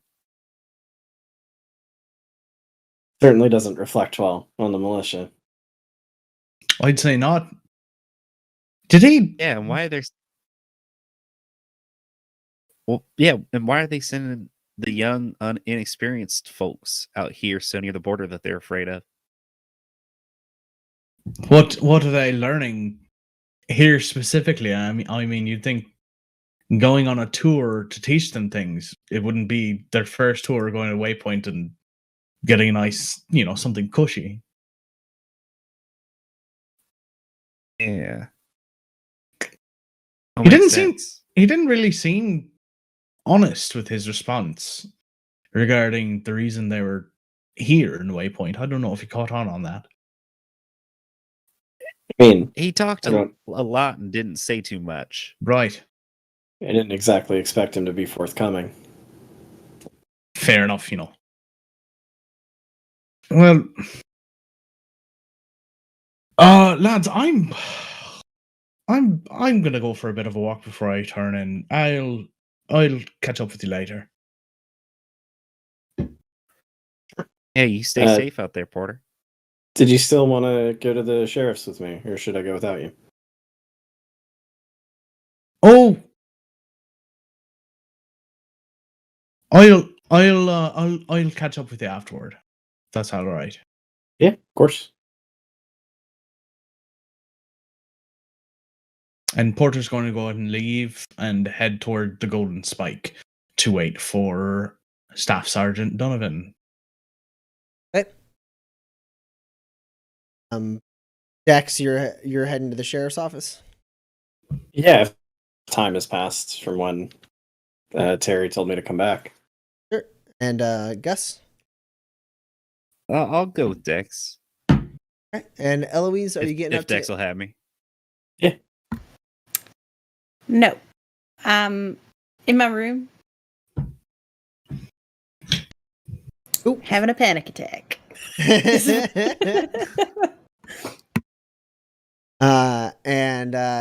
So Dex and Gus, you walk up the hill onto the second thoroughfare and make your way over to the sheriff's office. Seth's camera has... I'm the Seth now. Oh, man. Yeah. I can't do a good Irish accent. Sing for us. Oh, God, no. Three dark ponies. Who am I? No, I'm the only one who got displaced. Everyone else is where they belong. I don't know what happened to Seth. But I guess I will... We were joking beforehand. It's a body swap episode. Yeah. I guess I'll just keep going. I don't know. Maybe Seth disconnected. Anyways. I like to GM from there. Anyways. So yeah, Dex and Gus, you make your way up the hill towards the sheriff's office, and Dex, you open the door, and you see Terry is not there this late at night, but seeming to like finish locking up some stuff, and maybe even getting ready to possibly turn in for the night. You see the sheriff of Waypoint, who you saw from afar. He's got that like kind of brownish blonde hair under his hat, which he is like taking off and hanging up on one of the hooks. And he turns and sees you, sizes you up and goes, "Howdy." Hi. I'm Dexter Bailey. I spoke with your deputy earlier. Right, Terry said to expect you. Oh, maybe you was gonna come in the morning, but that's all right. You left something for us to look into. Something you saw in some bandits caught your eye. Yeah, actually, I have the original here, and I reach into my pack and take the crossbow from Nicolette Dubois out. Yeah, he walks up and takes it. This belonged to Nicolette Dubois. She was with Kenny Mathis. Yeah, I heard of them. Small time. Well, Smaller than they set up an ambush on the road between Waypoint and Las Viudas, lured a couple wassets into a rocky outcropping, and tried to steal an LRC repair shipment. Well, the use of animals is a part of their MO. I've seen that before. One of them's got to have a way with them. They've led people into similar traps with axe handle hounds or war kin. But they don't usually walk around as well armed as this. This is a nice piece of machinery they got. That's what I thought. He hands it back to you and goes, "As symbol though is not something I recognize, but does strike me as peculiar. Might just be they decided they've made it well enough to give themselves a sigil, but nonetheless, possibly worth looking into." You said your name was Mr. Bailey. I asked around. You lot came in and went just a little while back, right? Yeah. Yeah, you took them LRC parts to Las Viudas. Yes, we did. All right. I'm curious what it is to you finding out this here symbol. What you plan to do with the information I provide. I mean, I appreciate you taking it to my doorstep, but well, hell, you got steel in your eyes, son, and just trying to get a read here. Sure. Everything I've seen of the man suggests this will not be the last time Kenny Mathis attempts to do harm to the people of the Badlands. I aim to track him down and kill him. All right. Yeah, he offered me a job, which you don't sort of do if you're shutting down. What did you do to catch his eye? Beat him up real bad. Well, you ain't the first. He has a way of getting out of trouble, though. No, y'all ain't bounty hunters. I checked. You ain't licensed or nothing. So, you just doing this personal. Mathis Gain hurt someone close to you?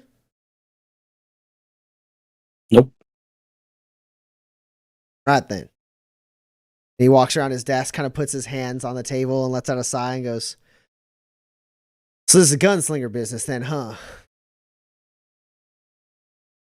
It is. Yeah, I know the look. What is it, up in the mountains nearby the gardens? Silent something? Dex looks like a little surprised that that he even knows that much. Like, yeah, Silent Peak. Yeah, you all got a distinct look. That we do. Look, I ain't here to tell you what to do, alright? Kenny Mathis is a son of a bitch. Sure as hell you're gonna get a lawful kill on that guy. He ain't got patience to spare. But, when it comes to towns I care for, Waypoint in particular, someone gonna be doing shooting like that, it's gonna be me, you understand? Think so? Alright. I'll find out what I can about this symbol. If it points in the way of Kenny Mathis, more power to you.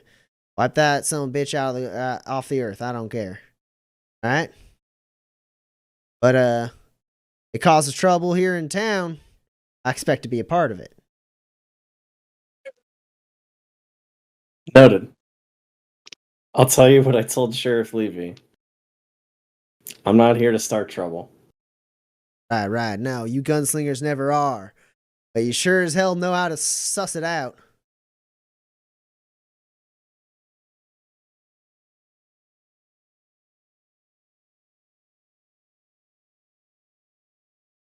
There's a rumor on the mountain. The sheriff of Waypoint is a gunslinger. That got any credence? Depends on who you ask. Some people take offense to that. That they do.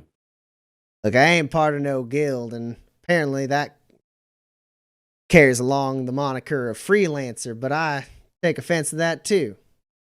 I see something wrong, I'm gonna stop it. I see someone evil, I'll shoot him dead. But at a certain point, coming around on this for the past 10 years, at a certain point, law is the law.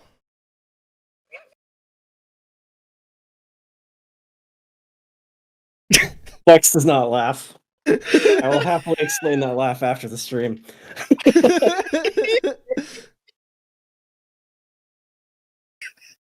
Well, all right then. I'll keep you apprised if I find out anything, and I appreciate you offering the same. Sure. Stick around in town. He sits down for a second, and like contemplates the symbol for a bit as you two start walking out, and he goes, "Just one more thing. Y'all got any history with the militia?" Not a one. Nope. Well,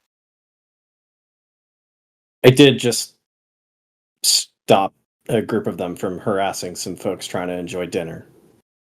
Yeah, they got some rough and tumble ones with them. Right, so I say the name Colonel Mitchell McGarrett, and that don't mean nothing to two of you, right? He like looks at you like you see scanning for any sign of reaction. I only heard that Means a name for the little. first time today. Yeah, we got told about it today. Right.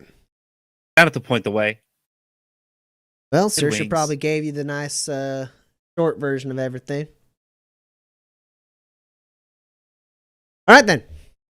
Well, your motivations and desires as far as the Kenny Mathis gain have been noted, and your lack of affiliation with the militia also.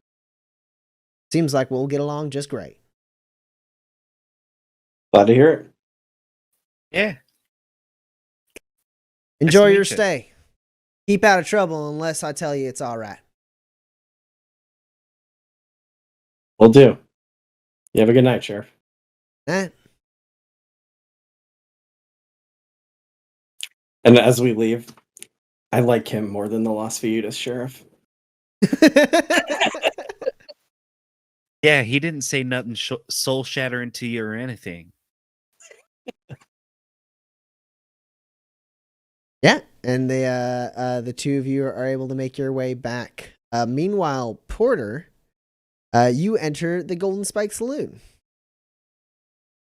You've been here before. It's usually pretty busy, but this is packed even by its standards. It's the like go-to spot for anyone stopping in town for the night. The Golden Spike sports a fine wooden patio with half-shuttered windows. The interior is very inviting with deep reddish-brown wooden floors and white walls.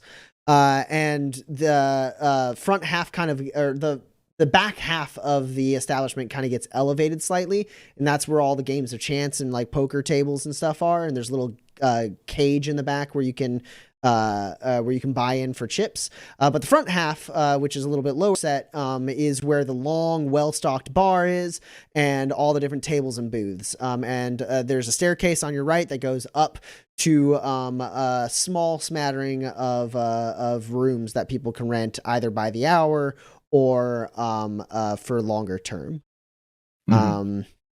But this place is packed. It's packed with members of the militia. It's packed with people who are passing through town. And it's packed with a healthy helping of townies who are enjoying the more boisterous scene. that is unfolding, and you're able to kind of move your way through. And if you want to order a drink, you can. It will just cost you a spur to get as many rounds as you like for a little while. What do you do while you're in there? I'll I actually think that I'm gonna go up to the gambling area, just so I'm not right in the front. I know that I won't be able to find a place to tuck myself away, so I'll stop at a table. There's only one table that has a seat available. It's a table playing poker. As you approach, Sure. you do see that it looks like the stakes are pretty high. How high? At a glance, you've been here enough times to kind of like understand the denominations of their chips. At a glance, you would think that the biggest stack right now is 80 spurs. And the smallest stack is 15 spurs. Wow.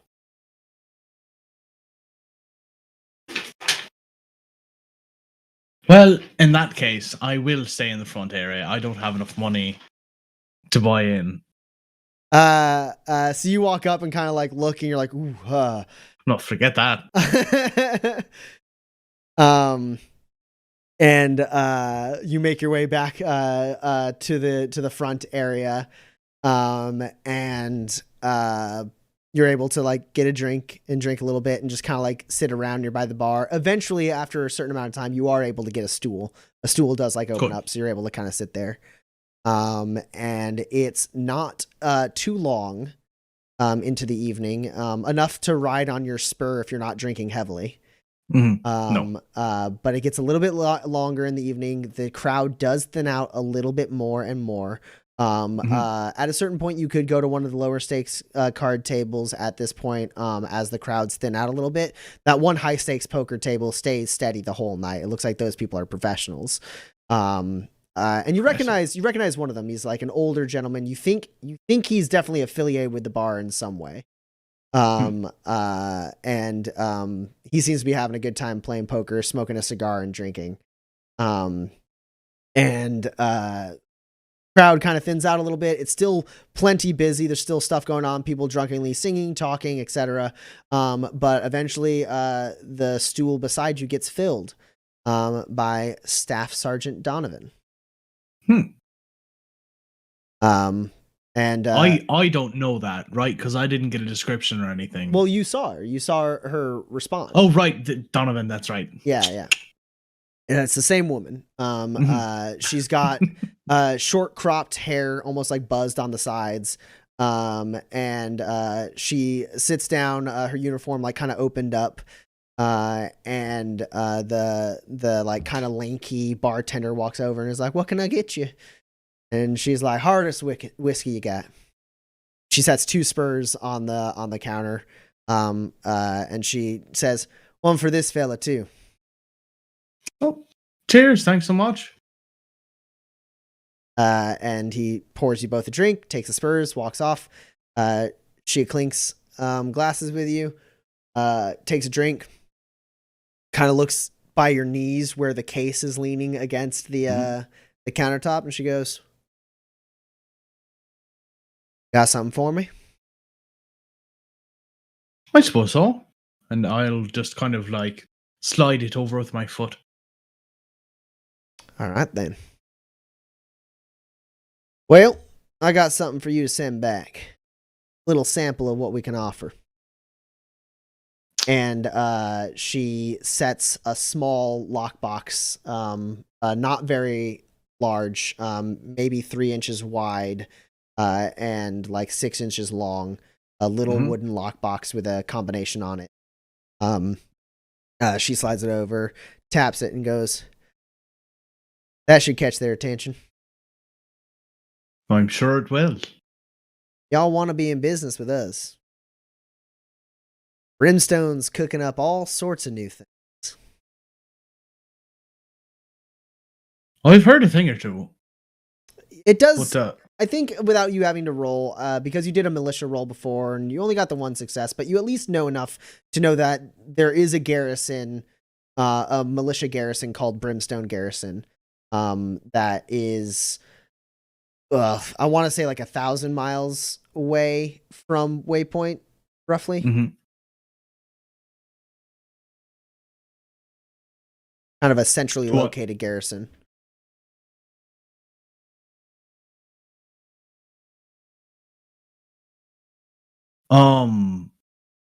Are all of you from Brimstone, or just you as a special envoy? She kind of sizes you up at that and goes, the 108th Maneuver Enhancement Brigade. We're all stationed at Brimstone. We're just here on border patrol. That's what your captain was saying. Border patrol. Mhm. Sounds like a very non-specific answer. That mean anything to you? Does it? It doesn't, right? Is that a question for me or for her? Sorry, no. That's a question. That's a question for Tommy. the GM. No, you don't have like there's like not like a secret code like border patrol means we're killing people or something. Like, Right. it doesn't. There's not Like- like some secret lingo or anything like that. Like it doesn't. There's no significance that you can think of for border patrol. From what I know, border patrol is the answer militia types give when they don't really want to give you an answer to what they're doing. That's so. Well, I wouldn't know anything about that. She finishes her drink, sets it down, puts her hand on the case, and looks you up and down again. Goes, eh. And then walks off.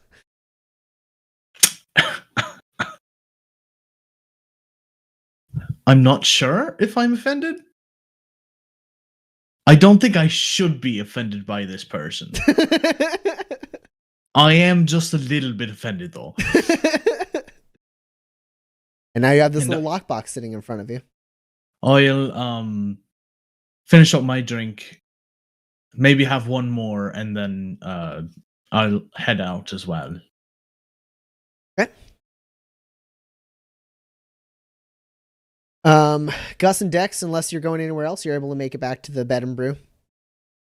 Gus, you said at a certain point you wanted to have like a private conversation with Dex. This is a perfect time. Yeah. Yeah. I don't know. Once we get back to our room, I sort of sit down as we're about to meditate. I just real quick, I'm like, hey Dex, I don't know, you're the best judge at right and wrong and character and everything I got around me. What do you make of this militia?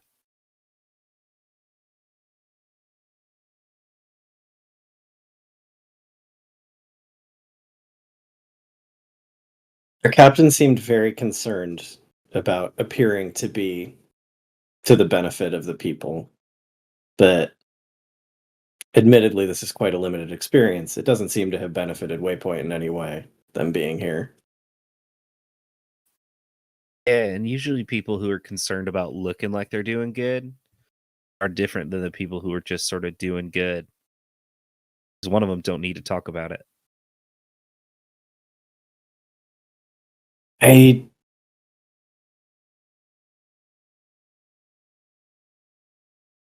recognize the irony as I say this.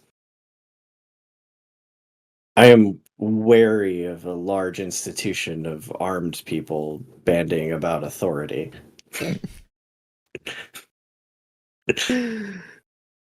Yeah. Yeah, it's a little ironic.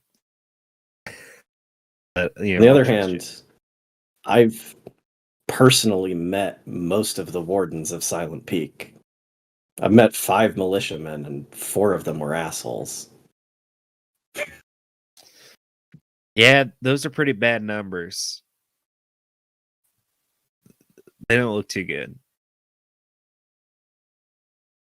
I don't know that there's much we can do about it, though. They're lawfully allowed to be here, which means anything I might want to do is on very shaky ground. And that historically has not stopped a warden, but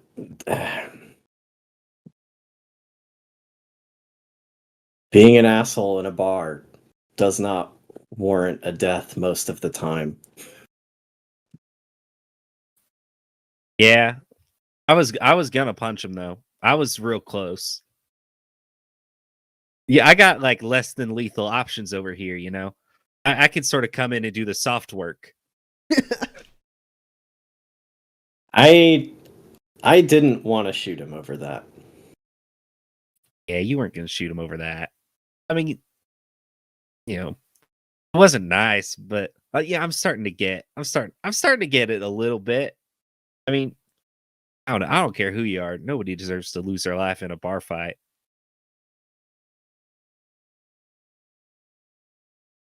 No, they usually don't. Yeah. All right, well, I guess we'll just keep an eye on him.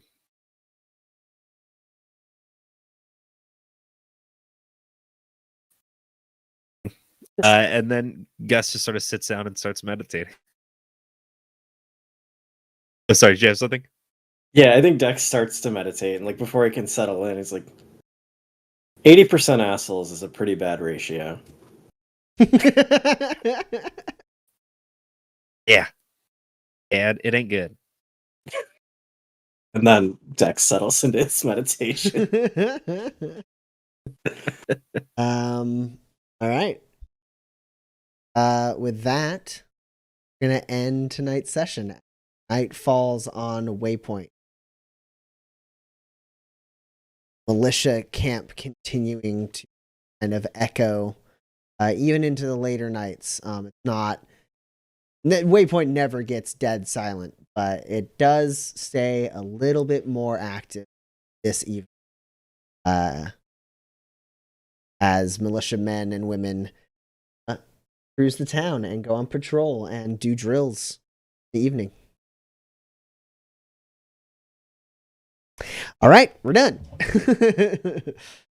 Tommy, I can't believe you said it. Like I wasn't gonna.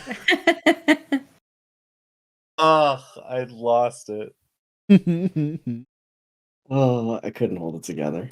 The thing Dan is referencing here is the fact that Sheriff Fly is actually a character that Dan played during the playtests. He was a character who eventually became the sheriff of Waypoint. They did not want me to be sheriff for a long time. And he was trying to start a business that was called Law for Hire. It was a good business. The thing is that like he was a gunslinger, but he wasn't part of a guild because at that stage of manifest development, they didn't exist yet. And like he didn't really know he was a gunslinger. He just kept getting into situations where he shot bad people to death. Yeah, a lot of bad people to death. 24 damage, 24 damage, 24 damage. 24 damage, no piercing is maybe my favorite thing to say in this game. Yeah, here's the thing about it is if you make enough wood furniture, you're eventually a carpenter. Yes, exactly. But yeah, so one of the things that he would say from time to time when he was trying to like pitch his Law for Hire like business was that Dan just started going around being like, the law is the law. Yeehaw. Yeehaw. Yeehaw. And so I wasn't about to do the first like truly canonical appearance of Sheriff Fly and not have him say at a certain point, the law is the law. It has a different flavor now that he's sheriff, though, I gotta say. Yeah. He's a very different character now, but But for me, I was transported back like 3 years ago, 4 years ago now, probably. Yeah. Close. all right. So we have a couple questions in the Discord, and I also saw at least one question pop up during the gameplay. And I'll answer that as well in the chat. But we'll start with the Discord questions. So Argitlam has a character for us to build. It's a Dr. Road from Shining Force 2. Once again, you've gone into a realm of gaming that I am completely unfamiliar with. I assume it's a gaming, just judging by the picture. It looks like an old like video game character. But the notable traits are he's a historian, an inventor, and rides around on a motorcycle with a brass cannon in the sidecar as his weapon. So historian and inventor, that's easy. That's all in the know-how tree. There's even a series of talents in the know-how tree that like just make you better at lore tests. There's one that's called like know-it-all, and if it's an unopposed lore test, you always get one automatic success, which just means like you always know something about something. And then the one underneath that is theoretically skilled, which allows you to a certain amount of times per day use your lore skill in place of another skill, because you're like, well, I've read about this, so I think I can pull it off. I read a book about quick draw once. I think I could probably handle this. Oh my god, because you would only have to do it once a day, pretty much, if you're doing quick draw. It's a deep investment you got to go just to be able to be someone who's good at quick draw theoretically. And the thing is, like, you're not even like great at it. Yeah, You're good at it. And then there's the whole rides around on a motorcycle thing. That's easy to achieve with the vigilance talent, and putting a brass cannon in your motorcycle, also extremely easy to achieve. Just a driver operated weapon. And then next from Argitlam is, I know that everyone on Manifest has some level of technical skill. How quickly could an average team of drifters build a small house? We had a lot of fun with this question actually while we were talking through it. Average drifters, I forget what we came up with, but an extremely good tinker, as it turns out, about 16 hours. Yeah, I basically was saying like a whole house would definitely be like class 4 item, and class 4 items take like a week or 2 weeks. They take 2 weeks to make normally. But if you have an Omni tool, that gets cut in half, and if you cut corners, that also gets cut in half. It just lowers the quality a little bit, and then there's another talent that also like makes it so you can make things more quickly. So if you're really invested in the Tinkerer tree, you could probably make a house in 16 hours with a good roll. It would be standard quality until you spent a few more cubes to like touch it up. Well, I mean, if you're really deep in there, also there's the like capstone tinker talent that lets you make excellent quality stuff even when you cut corners. Oh yeah, for sure. Yeah, so you can just build a whole house in 16 hours if you are a true master tinkerer. But a team of drifters, they probably can get things up and running. I mean, longest time would be like 2 weeks, probably. Addie the dog is. I feel like if they have like technical skill on their team, it's like 4 weeks, right? Because it's 8 successes for a class 4 item. Yeah. And each roll is 2 weeks, so like they're not going to get 8 successes in 2 weeks. Yeah, they would need to cut corners for it to be 2. So yeah, definitely a month at the like long end for a team, with possibilities of extremely skilled drifters being able to get it all done in 16 hours. Just build a whole house. my favorite. We were talking through it, and Tommy was like, but it would only be standard quality. And I was like, oh, I'm sorry. The house I built you in 16 hours is only standard quality. Although I still contest, if you're trying to quote the client on this, you're like, yeah, well, if I cut corners, I could take half. No, don't do that. I'm gonna ask you not to cut corners on my house that you're building. The corners are very important. And so important. And then also Argitlam asked, how many tech and machinery cubes would it take to make a well-appointed kitchen? I don't know if I have an exact number on that. Like Well, at is the stove electric or wood burning? yeah, like at a guess, if I was gonna do it, I'd probably say something like, just the kitchen, maybe somewhere between like 15 and 20 machinery cubes, probably a dozen or so tech cubes. And I'd throw a first aid cube in there or two for stuff like, things that can preserve food and whatnot. That'd be my like offhand GM, like, oh no, I need to help. I need to decide how many cubes someone needs to build a kitchen right now. I'm gonna finish this in 16 hours. You don't have a lot of in-game time to decide. All right, sweet. And then and then a couple questions popped up in the stream chat. One came up while you guys were talking to the captain. Argent Lam said, work the wall sounds like an important bit of language. Which wall is he referring to? Which is a very good question. So the factory towns themselves have large walls that the militia basically mans. The militia is in charge of protecting the factory towns and the settlements outside the factory towns and like the territory as a whole. Within the walls, like the factory towns, like sheriff department and marshals kind of like take care of things. And marshals also have authority outside the walls as well. But every factory town, because the factory wars went on for so long, and that conflict was there, like they have big, thick walls with multiple checkpoints that you can use to enter the city, and those walls are maintained and manned by the militia.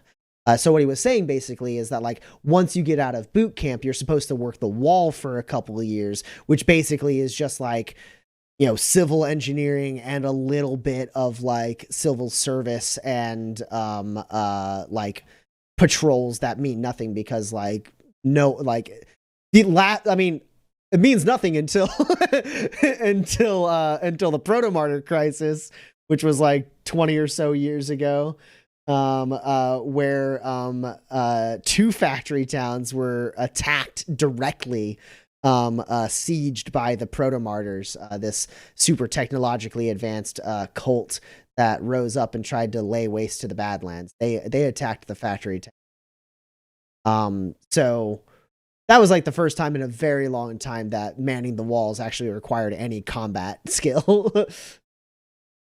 That's what he was referring to. And then Carnaxis asks, how many playtest characters have ended up in the campaigns at this point? So if you include the podcast, where we kind of premiered Manifest, the Essential NPCs podcast, two of those characters were playtest characters. That was Juliet Hunt, played by Addie Gia, and Cyrus Finch, played by Sean Four.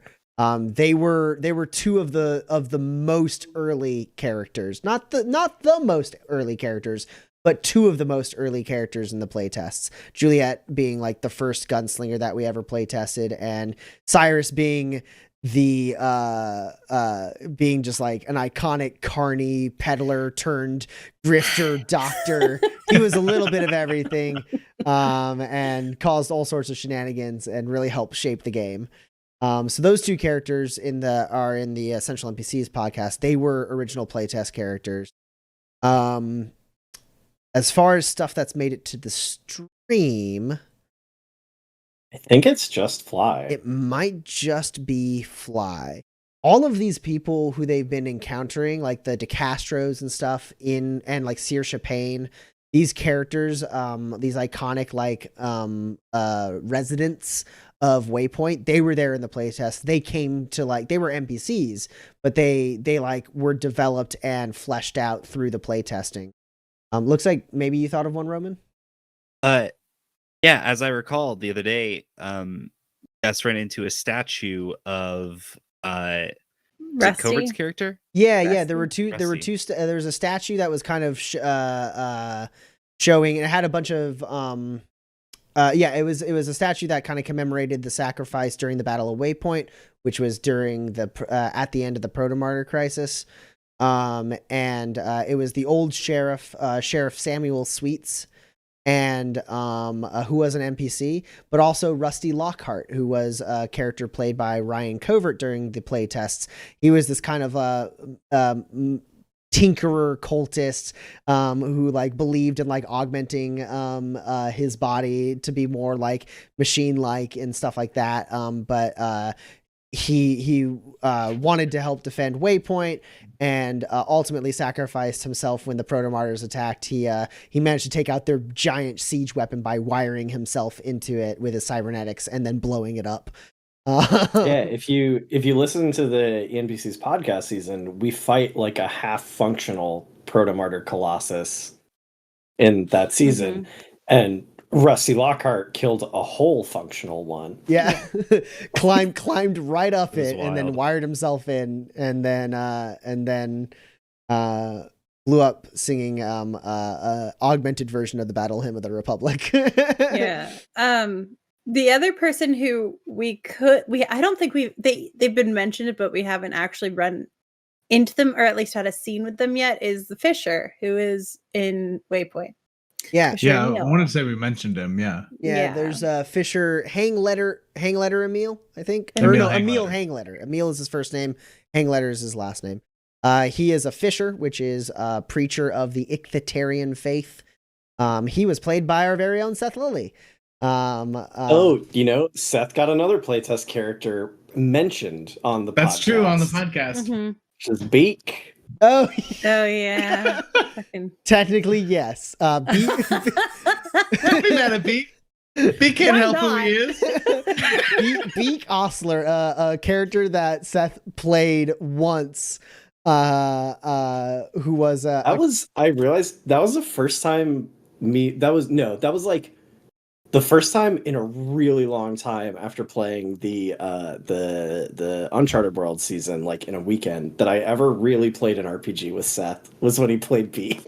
Yeah, Beak was a real big asshole, and and he was a Carney Wrangler, and he did get briefly mentioned in the Essential NPCs podcast season of Manifest when the characters visited the carnival, and one of the characters was there to give a prosthetic limb to Beak because his arm got chomped off by a workin. Yeah, It was just it was a throwaway line. I was like, oh, the guy who's here to give Beak his arm is like is here. I Amazing. stopped you both from killing each other. It was fine. Mm-hmm. Yeah. It was over a spur too. I remember. Yeah, I don't think the thing was with the first campaign, we walked over parts of Manifest that hadn't really been explored in playtests. We started at Alanastead, which no one had ever been to, and then went east from there and spent more time in the Western Badlands than any of the playtests ever did. So like, if they had gone, like I mentioned a couple times, like Red Post when they were there, like when I was talking about them, like traveling south from Soldina, I was like, oh yeah. And then there's Red Post here. You're due north of Red Post. Red Post is a town that got developed in the playtests. One of the playtest characters is the mayor there. But they never got, We never went We got- anywhere. yeah. We got hung up in Tobias Station for reasons no one can explain. It's unclear. Listen. We- The we just kids got needed to stuck. be saved. We got We need- stuck and nothing happened. Dare you. Never- Dare you. Y'all never went out and visited old Lavler Dodd? We didn't even make it to like 20 miles south to deliver a letter we had carried for months. I had to bring the NPC to them. We didn't even get to go deliver the letter. We were done. We stopped right there in the middle of the The Badlands. judge that could get rid of your criminal past needed that letter. Doesn't Yeah. sound important. So, I guess if you watched some of the earlier live streams we did before these like official campaigns, there was a point where God, what were your two dumb characters' Vic and names? Anna, the greatest manifest characters Yeah. ever to roam the world. Vic and Anna, who had taken the quick start guide characters and created the best and characters created ever. some weird characters out of them. No, best Um, characters. They went on a Allegedly. bunch of weird adventures, but Allegedly. one of their last adventures, they came across the path of Jericho Beetle. Oh yeah. Jericho about Beetle, the very, very first character to ever be played in Manifest. In the extremely early play tests, when we built out just the like bare bones, this is how the dice roll, here's some of the skills, here's some of the attributes, let's go. Type thing. That was me and good old Ryan Covert over Skype at like 4 a.m. I'm like, yeah, let's just try it out. And then I threw a character together for him extremely quickly. Just like, here's the attributes, here's the skills, here's some random gear. Half of the gear didn't even have rules. I was like, he has a pistol. I don't know what that does, but he has one. And then I wrote Jericho Beetle, and then all I wrote was like a lowdown scavenger or something like that. I wrote like one sentence that was like a descriptor for who he was.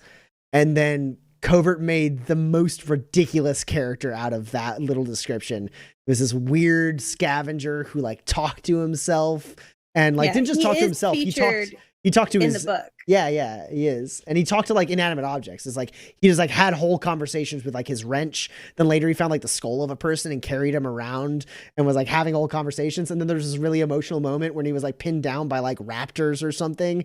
And they were like outside the closet he was in, and he had to go upstairs to get out of where he was. And he was holding this skull that he had been, the skull he just was talking to the entire time, and then voicing back responses, being like, I don't know, man, what are we going to do? And he's like, Jericho, you gotta go. You got so much more to live for, Jericho. This is just Covert, unprompted, just doing this during the first playtest ever of Manifest. He's like, I believe in you, Jericho. You're gonna go on to do great things. And he's like, I'll always remember you. And then he opened the door and threw the skull down the stairs, which distracted the raptors, and then he ran away. And after that ridiculous session, I was like, Jericho Beetle, definitely an iconic character of Manifest forever. I'm never going to let him go. And for those of you who are wondering, no, there are not dinosaurs on Manifest. No, he never saw what they were. I was like, I don't know, maybe they're like big lizard things, whatever. Yeah. He might have I mean, imagined raptors, but there aren't. A Roperite is a raptor with a big, powerful It's tongue. true. I mean, it is a Look, kind the of retconning of that playtest is it was Roperites. It makes sense. They were going around like trying to like pick at shiny things. That's what Roperites do.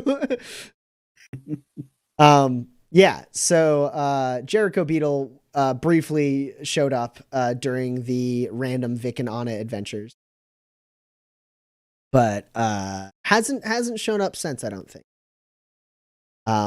Random with such derision.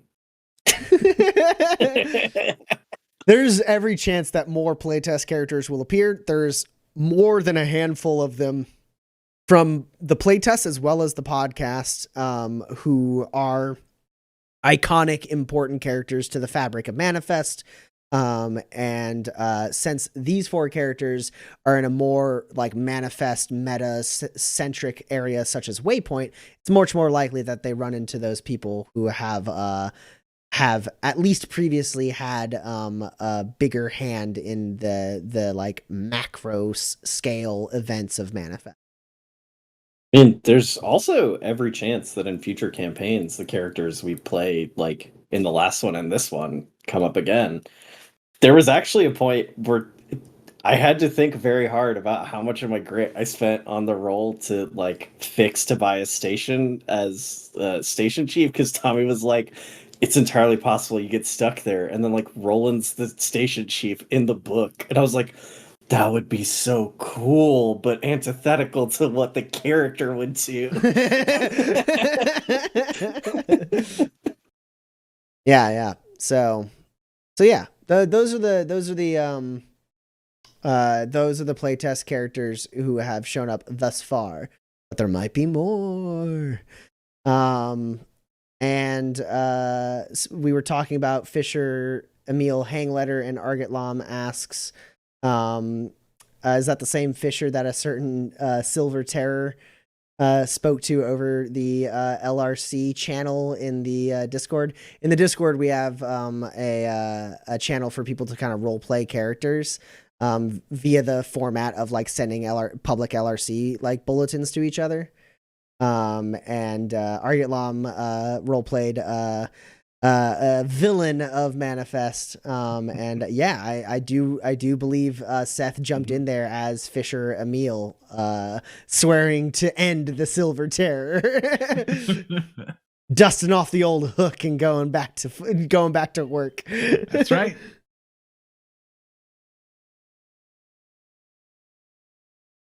Oh yeah, Carnaxis says in the chat, I love the idea of each retired character staying a part of the ongoing world. I can't not do that. We made an entire podcast based on the fact that I can't not recycle characters. Even when they don't belong in the world that I recycle them into. Yeah. That was kind of like central to the Essential NPCs podcast, was like there were recurring characters that were sort of featured over and over again, and you would see NPCs coming back over and over again. We've luckily mostly broke Tommy of that habit over those like 4.5 years, so there aren't as many in the Manifest campaign. You don't know what I got planned. You don't know what I got planned for this campaign. You cannot bring him here. He does not belong. We're gonna go down into a cave. No, There's gonna be luminescent caves. rocks sticking down from the ground. He's No gonna light caves. up a fat doobie. No He's gonna be like, mushrooms. "What's up? I'm Grandmaster Grundlefug. No. No Hey, you luminescent baby. powers and shit." What are you guys up to? Oh no, talking about Grundlefug, deep cut for I heard you Essential fucked a toxic NPCs. spirit. No. Oh yeah, they say in the Wasn't stream. Essential They say in the stream chat, Grundlefug cameo. No. Grundlefug! Grundlefug lives! No. Oh no. Oh no. Oh no.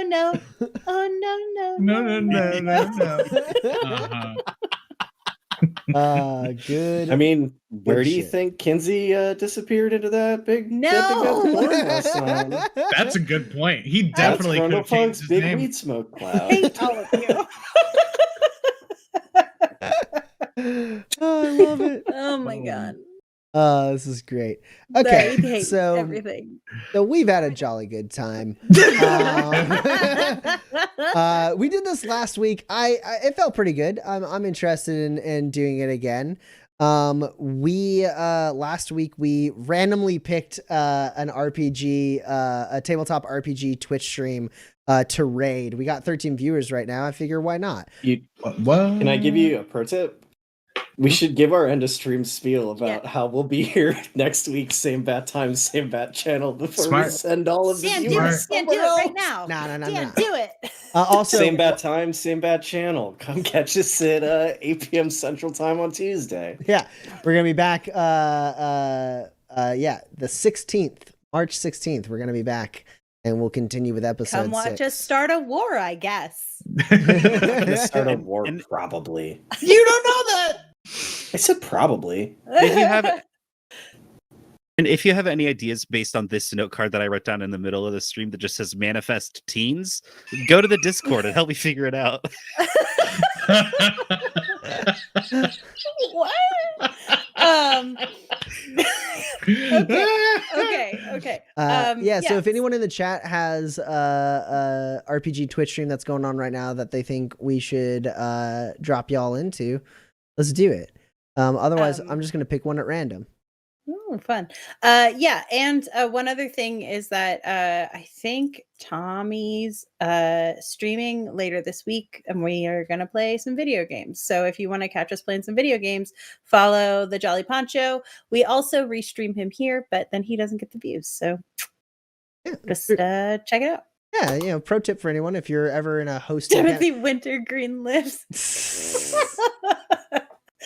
I don't listen. remember what it was, but someone last week was like, I thought for a second you were going to tell me Timothy Wintergreen was dead. And I think I typed in the chat, or maybe it was just a Discord, Timothy Wintergreen would never be caught unprepared by these hooligans. But Timothy Wintergreen is nothing without Wella Truly. Just saying. He No. he wasn't there long enough to be anything without anybody. All right. Boy Adventure needed the data is the thing. Hold on. Wait, I gotta do the thing. What thing? What's the thing you're doing? So that's oh no, there's it deleted the link. I thought it might make me a mod. Yeah. So What was the link supposed to be?